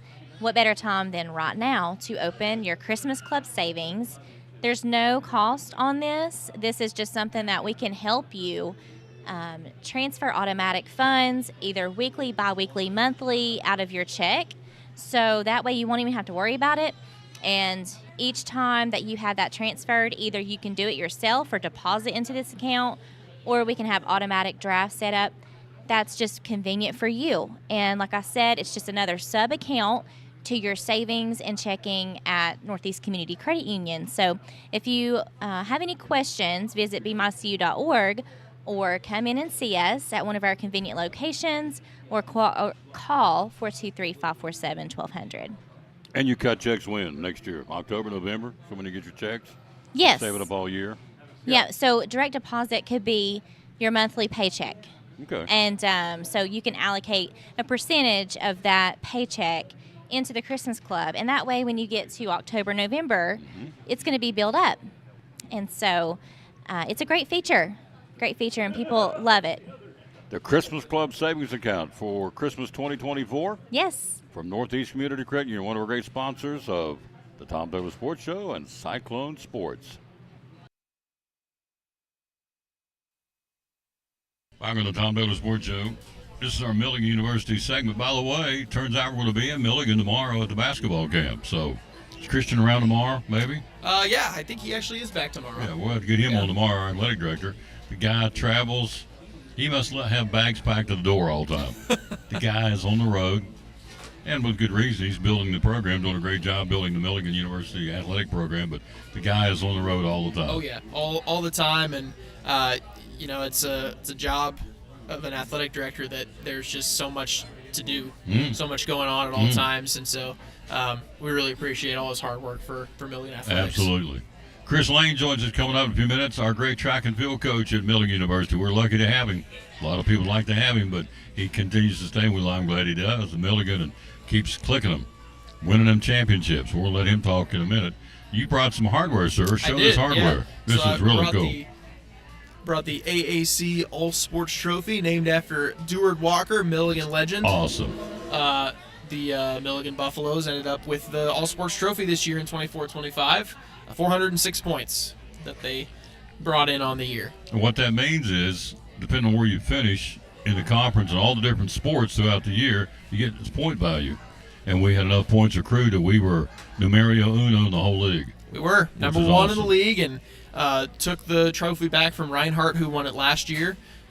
So huge development for Milligan Athletics, and just shows how successful we are across the board. Well, if you want to get redneck and get East Tennessee, we kicked butt and took names. How about that? Is that good? That's great. That's it. Just cut it right to the nubbins. Dad used to say, just cut it to nubbins, boys. Shoot me straight. We kicked butt and took names. And there you go. And now we're the champion. And so we had championships, cycling. Yeah.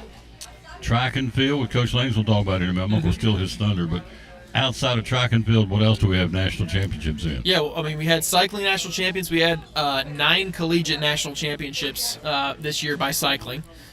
We had in the cross-country season, we had a runner-up nationally. We had in the indoor track season, which finished back in the wintertime, we had 4 individual national champs, including a 4x800 relay team. So really, just across the board, 1 swimming national championship as well. So just awesome. The number of national champions we continue to rack up is just really impressive, and it continues to improve each year. Absolutely. We're going to be a part of it even more this year. We got some things planned. You're going to be hearing a lot about Milligan University here on these airwaves. We got things planned. You're going to be hearing a lot more things about Milligan University, the different coaches, different sports. And everybody's gone now. When do they start coming back? When? Yeah, they'll be beginning of August, first week, probably August 1st, August 2nd is when we'll start seeing people back.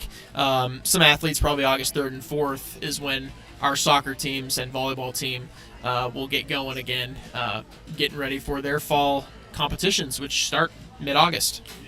The campus is busy, though. I know the basketball camps here. We've had soccer camps there, so there's people on campus and there is activity happening. Yeah, we've got a Biblical Worldview convention going on actually on campus as well right now for this whole week.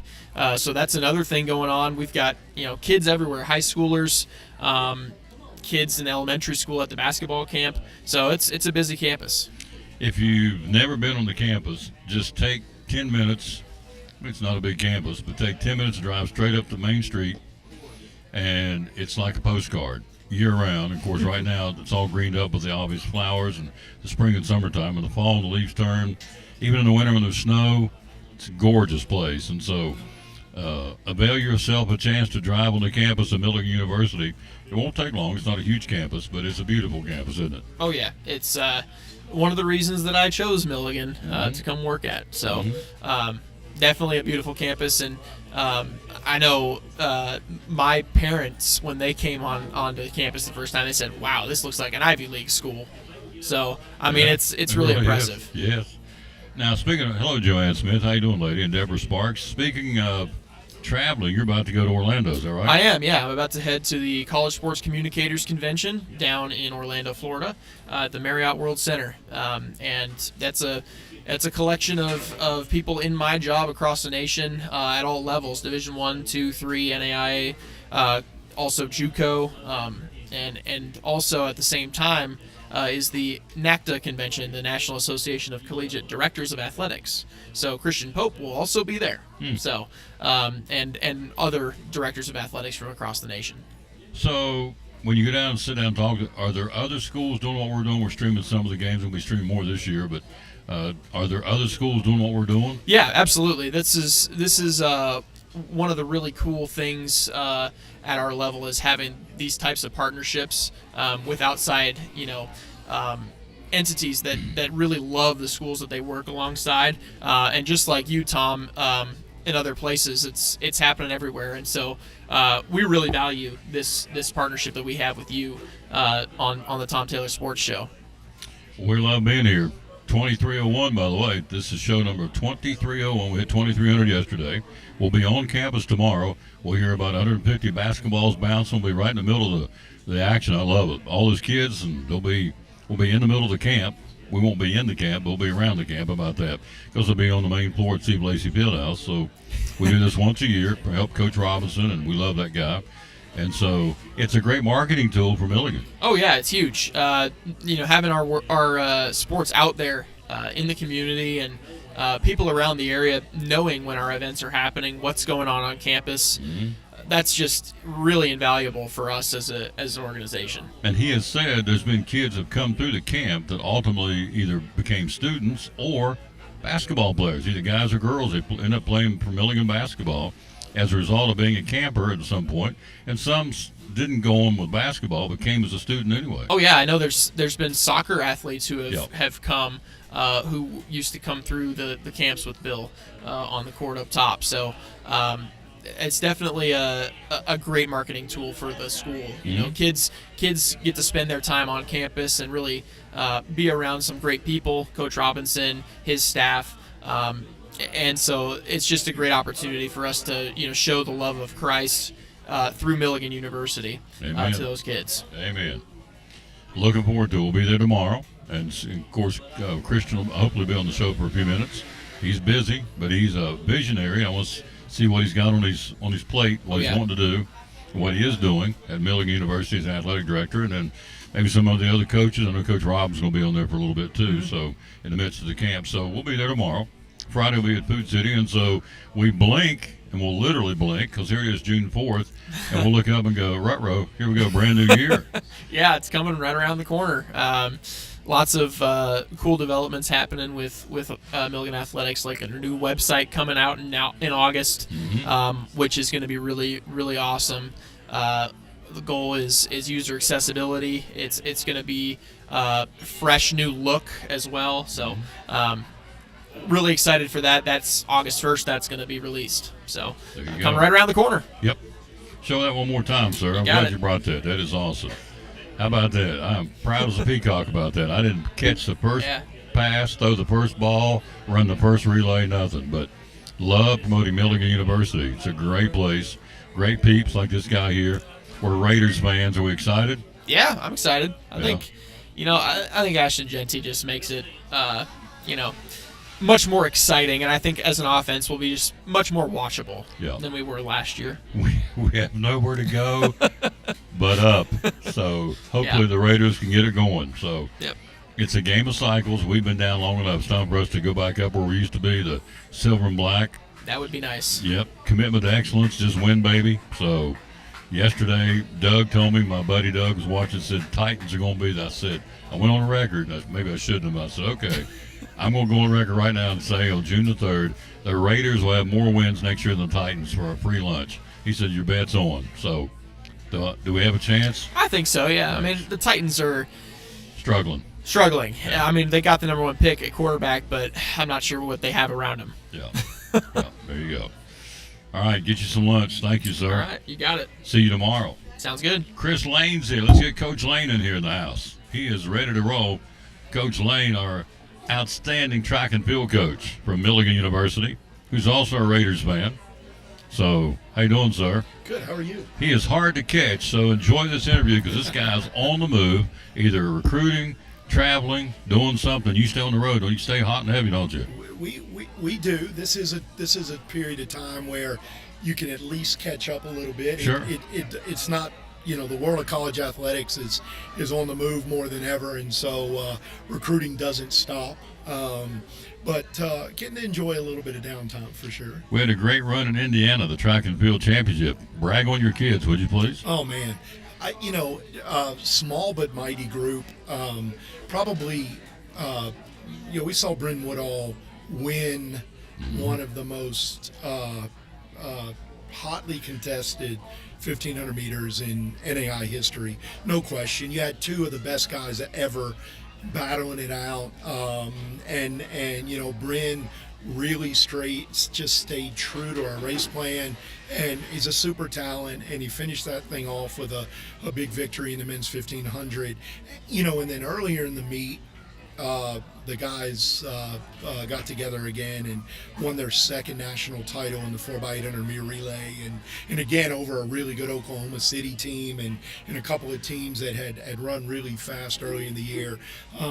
We had Ellen Marion Kearney who ran a brilliant race in the women's 15 to earn a runner-up spot, so just some really good stuff in marquee events that are our signature. We're never going to go to nationals and load kids up to score a bunch of points, but for us, we really accomplished what we wanted to.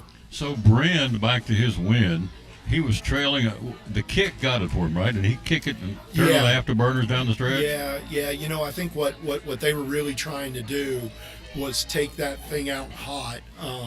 Silva had already run 3:39 for 1,500 meters, which, for those of you that understand what a sub 4-minute mile is, that's what that is. Mm-hmm. And he tried to really take Bryn's kick away by taking that race out hot early, and Bryn just rode him the whole way, and the plan was simply not to make a move until 50 meters, which is what Bryn did. He was in great shape. I thought he was really coming around at the right time, and just big, strong, powerful young man that finished it off the right way. So you stayed right there with him, kind of hung around in the last 50 meters, which for those out there, what's that, the last 100 yards, 50 meters? Yeah, so 50 meters, you're just halfway down the home stretch, and just enough to kind of put that shock on Silva where he can't respond at the right time. Silva's the guy he beat. It's a very competitive duo. They race against each other all the time. So last 50 meters, our guy, Bryn Woodall, Milligan, put the kick in, the old afterburners, and went past him to win it, the national championship. So that's what we're talking about here, and it was awesome. And so you got a pretty good nucleus of kids coming back next year too, don't you? Yeah, really, really excited. Just a deep, experienced group on the women's side. I definitely feel like on paper the women are going to be in the hunt. The guys will have to put this back together. We lost Aaron Jones, Will Stockley the year prior. We're going to lose Bryn Woodall, Blake Hipkiss, Zimri Kuhn. We're going to lose some really experienced guys up front on the men's team. But I do feel like we've got some pieces where, the goal is every year, go to the national championships, be top 5, be in the hunt, be the best version of ourselves we can be. I feel like we've got 2 teams that can do that. And we say lose him, it's to graduation. They're moving on. So that's, and we hate to lose them, but, they're moving on to a new chapter in their life. And so the NIL and transfer portal, has that trickled down to affect Milligan track on the NAI level yet? Yeah, so, you just said that, and one of the things that is going to always be important for us is to get kids to Milligan, and then they leave at graduation. We want kids that don't get caught up in what's happening right now. We're happy to be the recipients of that, but the goal is if you come to Milligan, we want you to get a degree from Milligan. I don't Amen. care if you're a grad transfer, a transfer, or four-year kid. The goal is to come to Milligan and get a degree. We're never going to be a junior college. We're never going to be a place where you're going to do one and done. Just not who we are. And Bryn has developed to a place where he's going to now have the opportunity with a Milligan degree to go take advantage of this Dylan Pavia fifth year that the NCAA offers to NAIA and JUCO kids that have finished their eligibility. So I'll let him talk about where he's going when he's ready to. But, I'm really excited about doing that and doing it the right way rather than get caught up in the stigma of what's really taking place. So he's good enough. The big boys has one more year of eligibility because he's maxed out on the NAI level. So the big boys are coming after him with good reason. Yeah, extremely good reason. I mean, he's, and Bryn's a guy that can get it done at the next level. He has pro potential, and so he's going to be really valuable to a program at the Division I level. He had told me back in the fall that if he could, he'd stay with Milligan one more year. He loves Chris Lane, loves Milligan, but he's graduating and his eligibility is done on NAI. He's got one more year, as we said, on the big boy level, D1. So we'll see where he lands. Recruiting after the success you have, it's on Chris Lane, the track and field coach here at Milligan. So recruiting, I would think, becomes easier because all of a sudden the Milligan success is opening door. Oh, Milligan track. I've heard of Milligan track. Is it getting easier? Well, it's never easy, and on the women's side, it's more competitive as ever. Fewer women are going into college sports. A result on the women's side that's commensurate with the result on the men's side, they're going to have the opportunity to talk to a lot of schools. On the men's side, crickets, right? So you've got to really stay on the pulse of recruiting on the women's side, irrespective of the success that you're having. We have the largest women's roster of any collegiate program in the state of Tennessee, with the exception of Tennessee, who have a couple more women than we do. We have the largest men's roster of any collegiate team in the state of Tennessee, including University of Tennessee. So our staff, and we turned over 4 new coaches this year, which is awesome. I don't feel like we missed a beat. This crew have come in and done a great job. That's big for us, right? And it's big for the institution because we're trying to recruit kids that are a great Milligan fit that can also be successful in the field of play. Wow. That's exciting, folks. Again, we say little old Milligan, Yeah, 1,200 we got to stop students. saying that, I guess. No, we got to say Milligan University. Yeah, we ain't little old nothing. That's right. We got a lot of banners hanging in the gym. We ain't That's little old right. anything. We ain't taking a backseat to anybody. So, and Milligan University is what it is. It's a special place, and you stay there.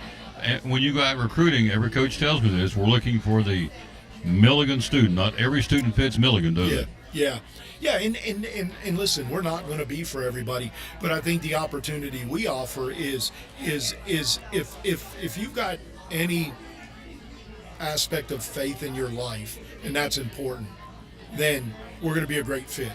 If your academics are important and you want to get a degree that's going to matter at the next level, then Milligan's a great fit.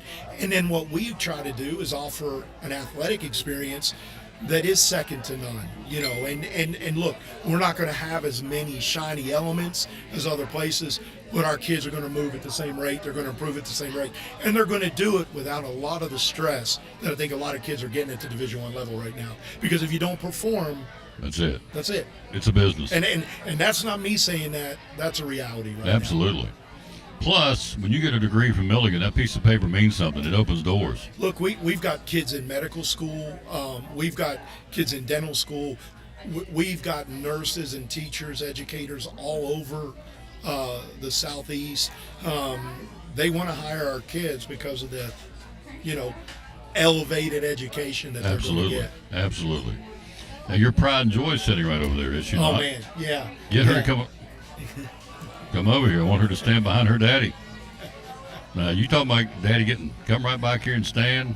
Come right over here and stand. They can Stand see you behind Tom over here. in the Yeah. screen. Yeah. Brag on her, Dad. Oh, well, so here's a cool thing. I thought this was last minute. I called her and said, hey, we're going to do Tom Taylor. Come over and just watch, because she's got an interest in doing sports admin, sports marketing at the next level when she goes to college. Oh. So just thought this would be a neat experience for her to see this. But, she's a runner and loves the sport, and she has big goals and aspirations, and we just try to support her in every aspect of that. Is she a daddy's girl? Oh, I don't know. Are you daddy's girl? I mean, she's pretty close with Mama, but we do spend a lot of time. We went down to watch Tennessee play baseball on Sunday night. Didn't win that ball game, but we had a lot of fun, and we get to go do those types of things together. So we spend a lot of sports time together. Awesome. And your name is? Mari Lane. Yeah. What's it? Mari. Mari. Mari, yeah. Mari. Didn't you go to Town Acres? She did. That's what I thought. I remember seeing her when she was a little, Yeah. little knew tiny. London, right? Yeah. Yeah, she was a little tiny. Now she's a young woman. That's good.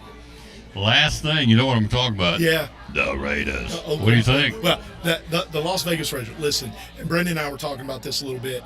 Offense is hopefully going to be better. Got a really good running back. Mhm. And defense, I don't know, lost some guys.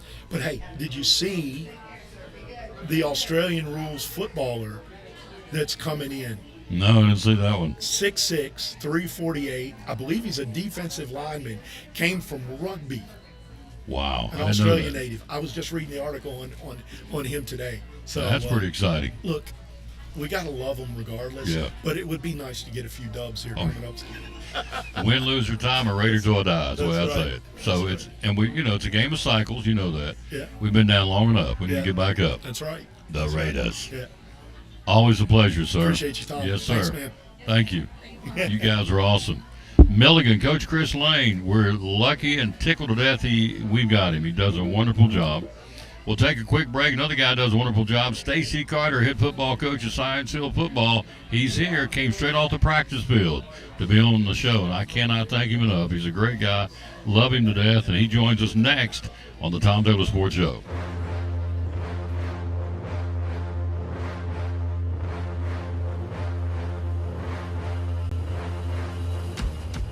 We are not okay with the staggering statistics of our youth. They have become familiar with brokenness, pain, and frustration. But their pain has become our concern, and their hopes, our responsibility. But we want to see the world transformed by Jesus Christ through the influence of coaches and athletes. Our mission is to lead every coach and athlete into a growing relationship with Jesus and His church. But what can you do about it? What if your actions now can help the future them? Together, we can help them become who God has designed them to be. But the time is now, and the action we take today helps them tomorrow.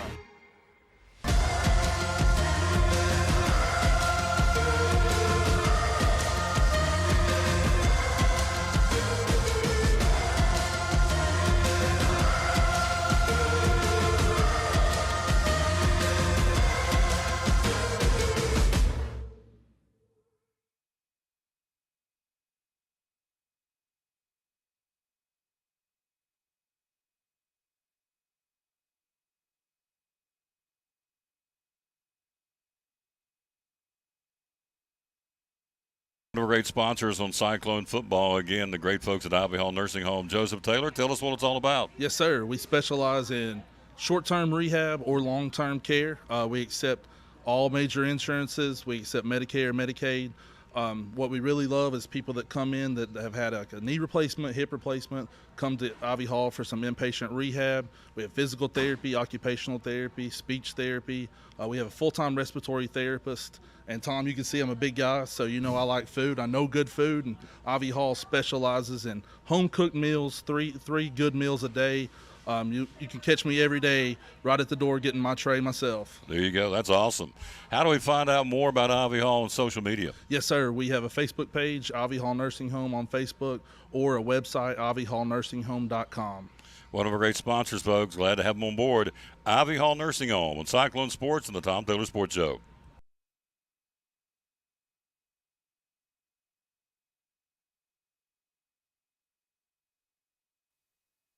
Back on the Tom Taylor Sports Show, our last guest of the show. Let's turn this around. There he is. He came straight off the practice field. Literally. It got done at 12:30. He rocketed over here trying to find a parking spot because this place is hopping. Coach Stacy Carter, Science Hill Football.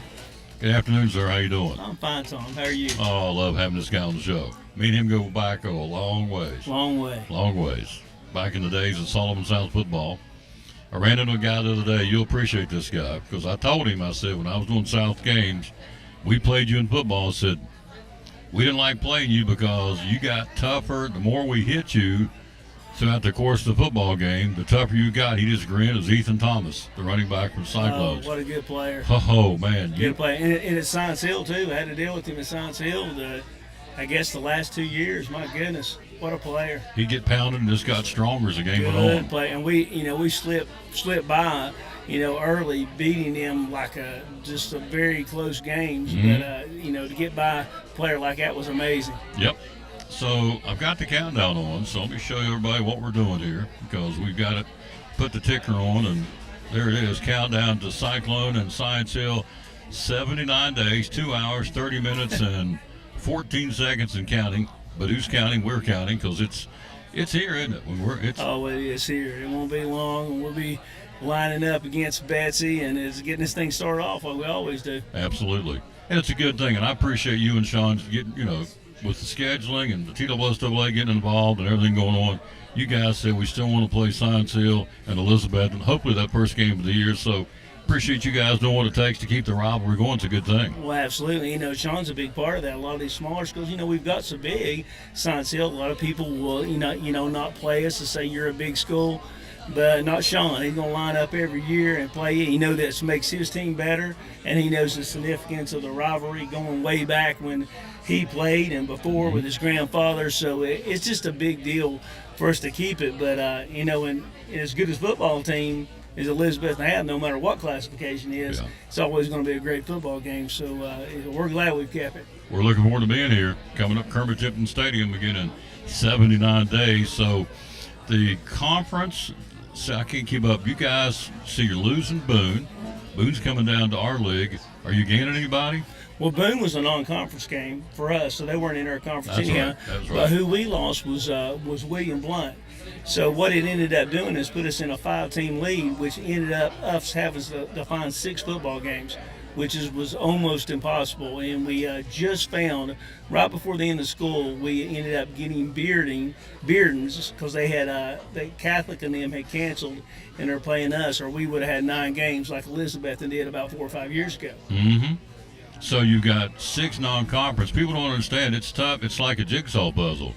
You got to have on week 2 or week 4, and this team over here doesn't have it, so it's constantly moving pieces around to get a schedule together, isn't it? Absolutely. And then we ended up having 6 away games and 4 home, which we don't like doing, but it's you just do what you got to do.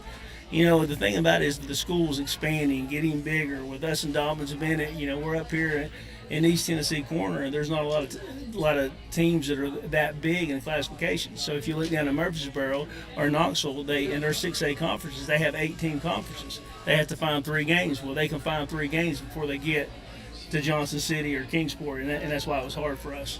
Well, it's a double-edged sword. Number 1, you're up here and you're a big school, but number 2, you're successful. Nobody wants to play Science Hill and DB because you're successful, and then they go, okay, we'd rather probably play a cream puff or somebody we can get a hold of and probably win because Science Hill's been very strong in football since you've come on board, and so's DB, and so not everybody wants to play for that reason, right? Well, I hope so. Yeah. You want to be good enough to play that, but there's just a lot of factors that sure is. Have really went into it that have really hurt us. And if you're Knoxville, it's not so bad. 18 conferences, find 3 games, not that big a deal, especially for all their schools. Murfreesboro teams have 8-team conferences, and then come here, we have 5. So it's really hurt us. So who did you picked up Elizabeth, which you brought them back? Picked up Elizabeth and picked up Beard, and we did pick up Bristol, Tennessee Highs. Somebody we hadn't had it in years. Morristown West, we picked those guys up. Newport, playing Cocke County. And I'm sure I'm forgetting somebody else right there that we have. That's 5. Elizabethan, of course. Elizabethan. Yeah. So you look and you're playing those teams, But to hear some of them, we've had to pay them to play. A couple of those teams we've had to play Bristol and Morristown West and Newport. I think we've had to pay them out of a contract of $5,000 off the top. So it's part of the business. People don't understand that you reached a point where that you got to pay these teams to come play, and so you're writing checks to get them to come play. It's almost like college, but you got to do what you got to do, right? Absolutely, you got to do. You just got to get games. Got to get games. So you got a 10-game slate. 10-game slate, which is great. So your 4 home games will be. You got DB at home this year? Got DB at home, and it just was the luck of the draw. We shouldn't have been at home, but they're coming to our place. Westridge is coming to our place. Elizabeth comes to our place, and I'm going to have to think here on this next one. I mean, because I have to look back at the schedule, but I think it's a conference game, and I don't know which one it is. Jeff County may be at our home this year. So yeah. So anyway. So you guys are going through spring practice now, going to see some drills. What are y'all doing right now? We've already done spring practice. We go right before in May, and we finish that up. So, we're in summer conditioning, football stuff. We're going to University of Tennessee tomorrow to play a 7-on-7. So taking 20 kids down there tomorrow. Will Healy's having one at ETSU, which a lot of us are going to do on the, I think it's the 17th of June. All of us are going to go do that. So around here. So I think that's good to have us over there too. So all these teams locally, Will does a good job. So hopefully he can get a lot of these local teams around. He's talking about the new football coach at East Tennessee State. I'm not had a chance to meet him, but everybody I've talked to said they like this guy. He's a ball of fire, and everybody feels like he's doing good at East Tennessee State. Will Healy. Known him since he's probably in his 20s. When he coached at UT Chattanooga. Great man. Have recruited a lot of our kids around here. He was a recruiter in this area, so we're all familiar with him. Mm-hmm. And he had some great success early with Austin Peay, and then went to Charlotte. And then, like every coach does, you get in a situation that goes a little bit down, but he's going to pop back up. He just motivated, has a good young coaching staff, and cares about kids and likes to do it right. So we got us a dandy. Let's hope we get us some players to go with it. Throw some guys out there you're counting on this year. Who's your quarterback and your running backs? Who are some of the kids and skill sets? As far as our quarterback, we had transfer come in, Lane Clement. Lane is 6'5", a really good athlete from Wyoming. And kind of the story there goes back to his dad played at Miami. His name's Ryan Clement. Had the Flynn's here, Ray Flynn. They had some connection to family ties here with the track people here. And always came in. I think Ryan used to do some clinics at Carver Rec for Bart Line. It went back that long. But he was trying to find a place to play for his senior year, and they moved here to Wyoming and going to play with us. So that's our quarterback. As far as some of our running backs, loaded running backs, Aiden Perry had a great year last year. Ian Mathis, Nalik Anderson, that's your top 3, and I think they're good as running backs as anybody around. So you got those guys. And then as far as a receiver, got a lot of good guys, a lot of good young talent there. You got Newberry, which had such a great year last year, but then we throw those basketball players in there that we didn't play last year. Jabril Fain is back out, Darian Jackson, some of those guys. So, I think that offensively, rebuild some people line. You got Sawyer Necessary, which is a starter that has come back with a heck of a lot of experience. He starts as a freshman. So those guys are back. Defensive side, everything's intact, but the big guys in the middle, which was so good. Baylor Necessary, okay, how do you replace a guy like that, and have a guy on offense and defense to play that way. But outside linebackers are back, Braden Austin and Nalik. The front with Hayden Cox and Delaria Darkwa, those big guys are in there. Secondary, few people are coming in, but we got a few of those returning also. You excited? Yeah, always excited. You know, a new season, new kids. We have great kids. I mean, I love our kids, and I love the kids that we're putting through there right now. It's a bunch of great, hard-working kids. A lot of the kids I had when I was at Sullivan South is kind of those kind of kids that's coming through our program. I mean, it is team guys that are hard-working, and we enjoy to be around them. A lot of our coaches talk about that's the kind of kids we got now, and it's a pleasure to have them. How many years now you head coach Science Hill? This has been my 16th year. Wow. Yes. I was going to say 8 or 9 or 10. 16th year, Science Hill. 16th year. Wow, that's awesome. Kicking game. Who you counting on to do your kicking? Carter Lotman will be doing her kicking again, and you know, Carter had a great year. It had some hiccups there at the end, but got a strong leg. He's going to do a good job for us, and he'll probably do some of the punting too. In the region, I guess, as far as competition, starts in Kingsport. They're going to have another good year at DB. Absolutely. I think Joey's going to have another good bunch, and you know, it'll be. I think it'll probably come down between. You know, Jeff County's always good too, and so you don't know right now. You don't know. Jeff County's always tough, but Dobbsville will be tough, and kind of the same. Last time we had you on, we talked about and it still hasn't gone through. I still think it will. The TSSAA ruling about the transfer rule. It's been tabled, I think, until February, until they vote on it again, if I'm correct. So we both feel like it's going to go through at some point. I think it's through, as far as I know. I mean, unless something's changed, they can transfer as long as it's not for athletic purposes, which kind of opened up a can of worms. I mean, I don't know why they did it that way, but the other team that they come from has to do that because it just made a mess. I just wish they would do one way or the other, either don't do it or do it, and then clean this up. But it can happen right now. They can. You're going to see transfers this year. They're going to come into it. It doesn't supposed to be for athletic reasons, but it's going to be. I mean, when things like that happen. So, you know, that's for the administrators to work out. And I hate all this NIL transfer, everything. I wish we could just go back because I think it's really messed up college sports, and I don't want it to get into us. And it looks like it's getting there. So that's interesting. So they say as long as you transfer from non-athletic, where else would you transfer? I mean, not knocking anybody's academic programs. Social, academic, they can do anything like social, emotional, academic, and that's how it's written. It's written social and emotional and academic. That's how it's written. So that's TSSAA. That's what they came up with, and that's what they went with. That's what they went with. But you know as well as I do that most of the transfer is going to be happening, I would think, on a percentile, I'd say 90% of the transfers will be because athletics going to another school to play ball. So, and it's all right. As I said earlier in the show, you've got Laney Britton, Aaliyah Story transferring from Crockett to Daniel Boone to play basketball. There's others that told me, and I'm not going to tell them until I can confirm that, but I know they did. So, so it's becoming almost like the Wild Wild West in high school, like we said and talked about. And then they come and say, "Hey, they're doing it for academics." So let's just cut it out. I mean, we don't want to have nobody lie. We want to be above board on everything. If things are going to happen, either do it or don't. That's how I look at it. And really, you know, if somebody wants to transfer out, then you know, go a place. Let's let them go. You know, that's it. So. It's so we'll just try to figure this out and navigate as we go, but don't like where we're going with it. I really don't. No. You know, you got half a beer, and you know there's probably 20-some kids, 22 kids, starters that left Bearden from last year. Oh, really? A lot of them landed in Anderson County. You know, and a lot of movement like that.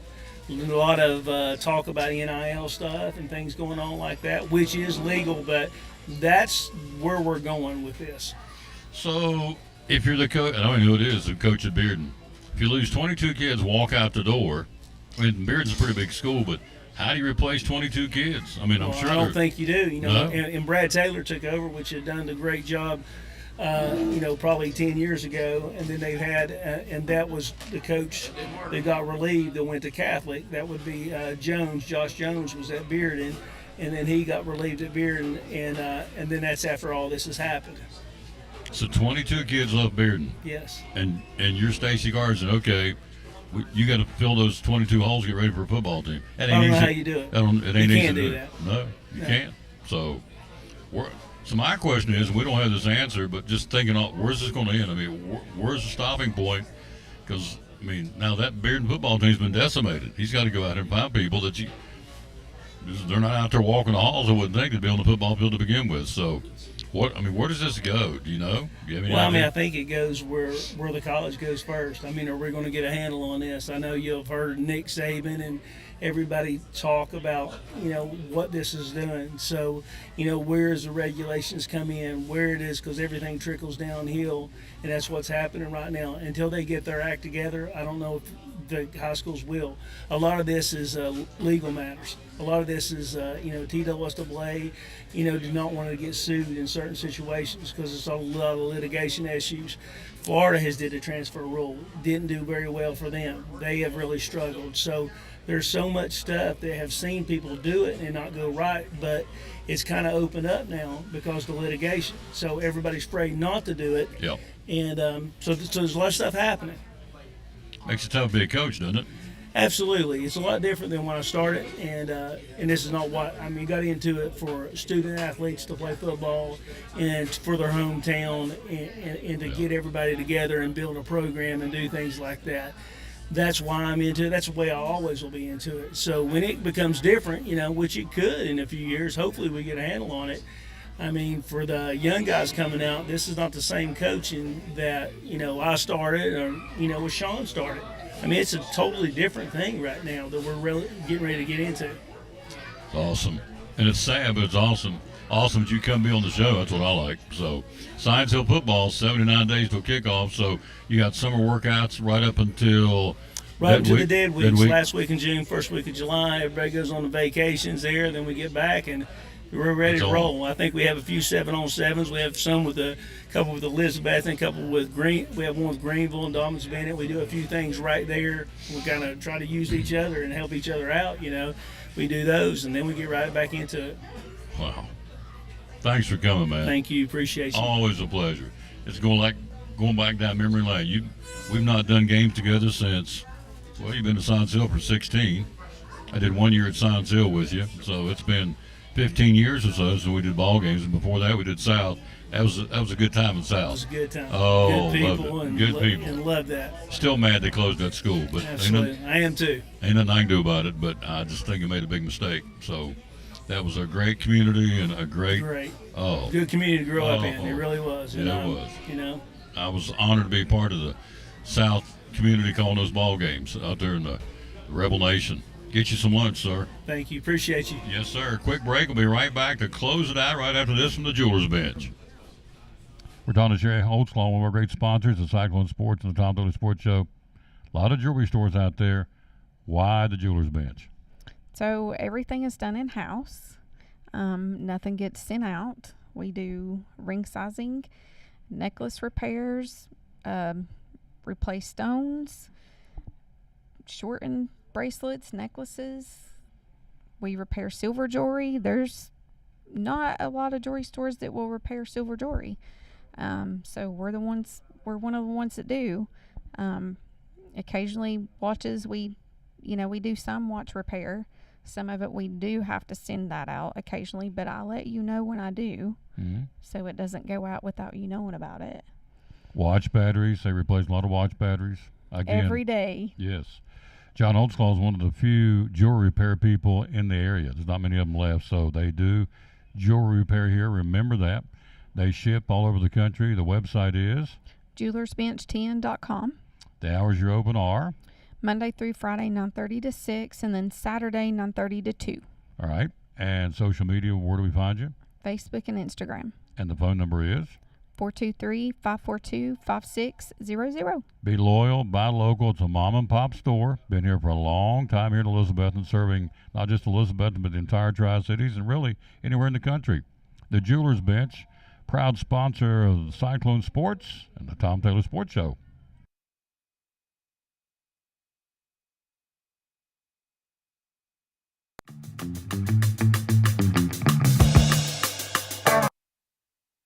And back at the Tom Taylor Sports Show is going to wrap it up. Big thanks to our guest, obviously Stacy Carter, head football coach, Science Hill, Chris Lane, and Brendan Sweeney from Milligan University. Also, Mr. Baseball, Greg Salyer.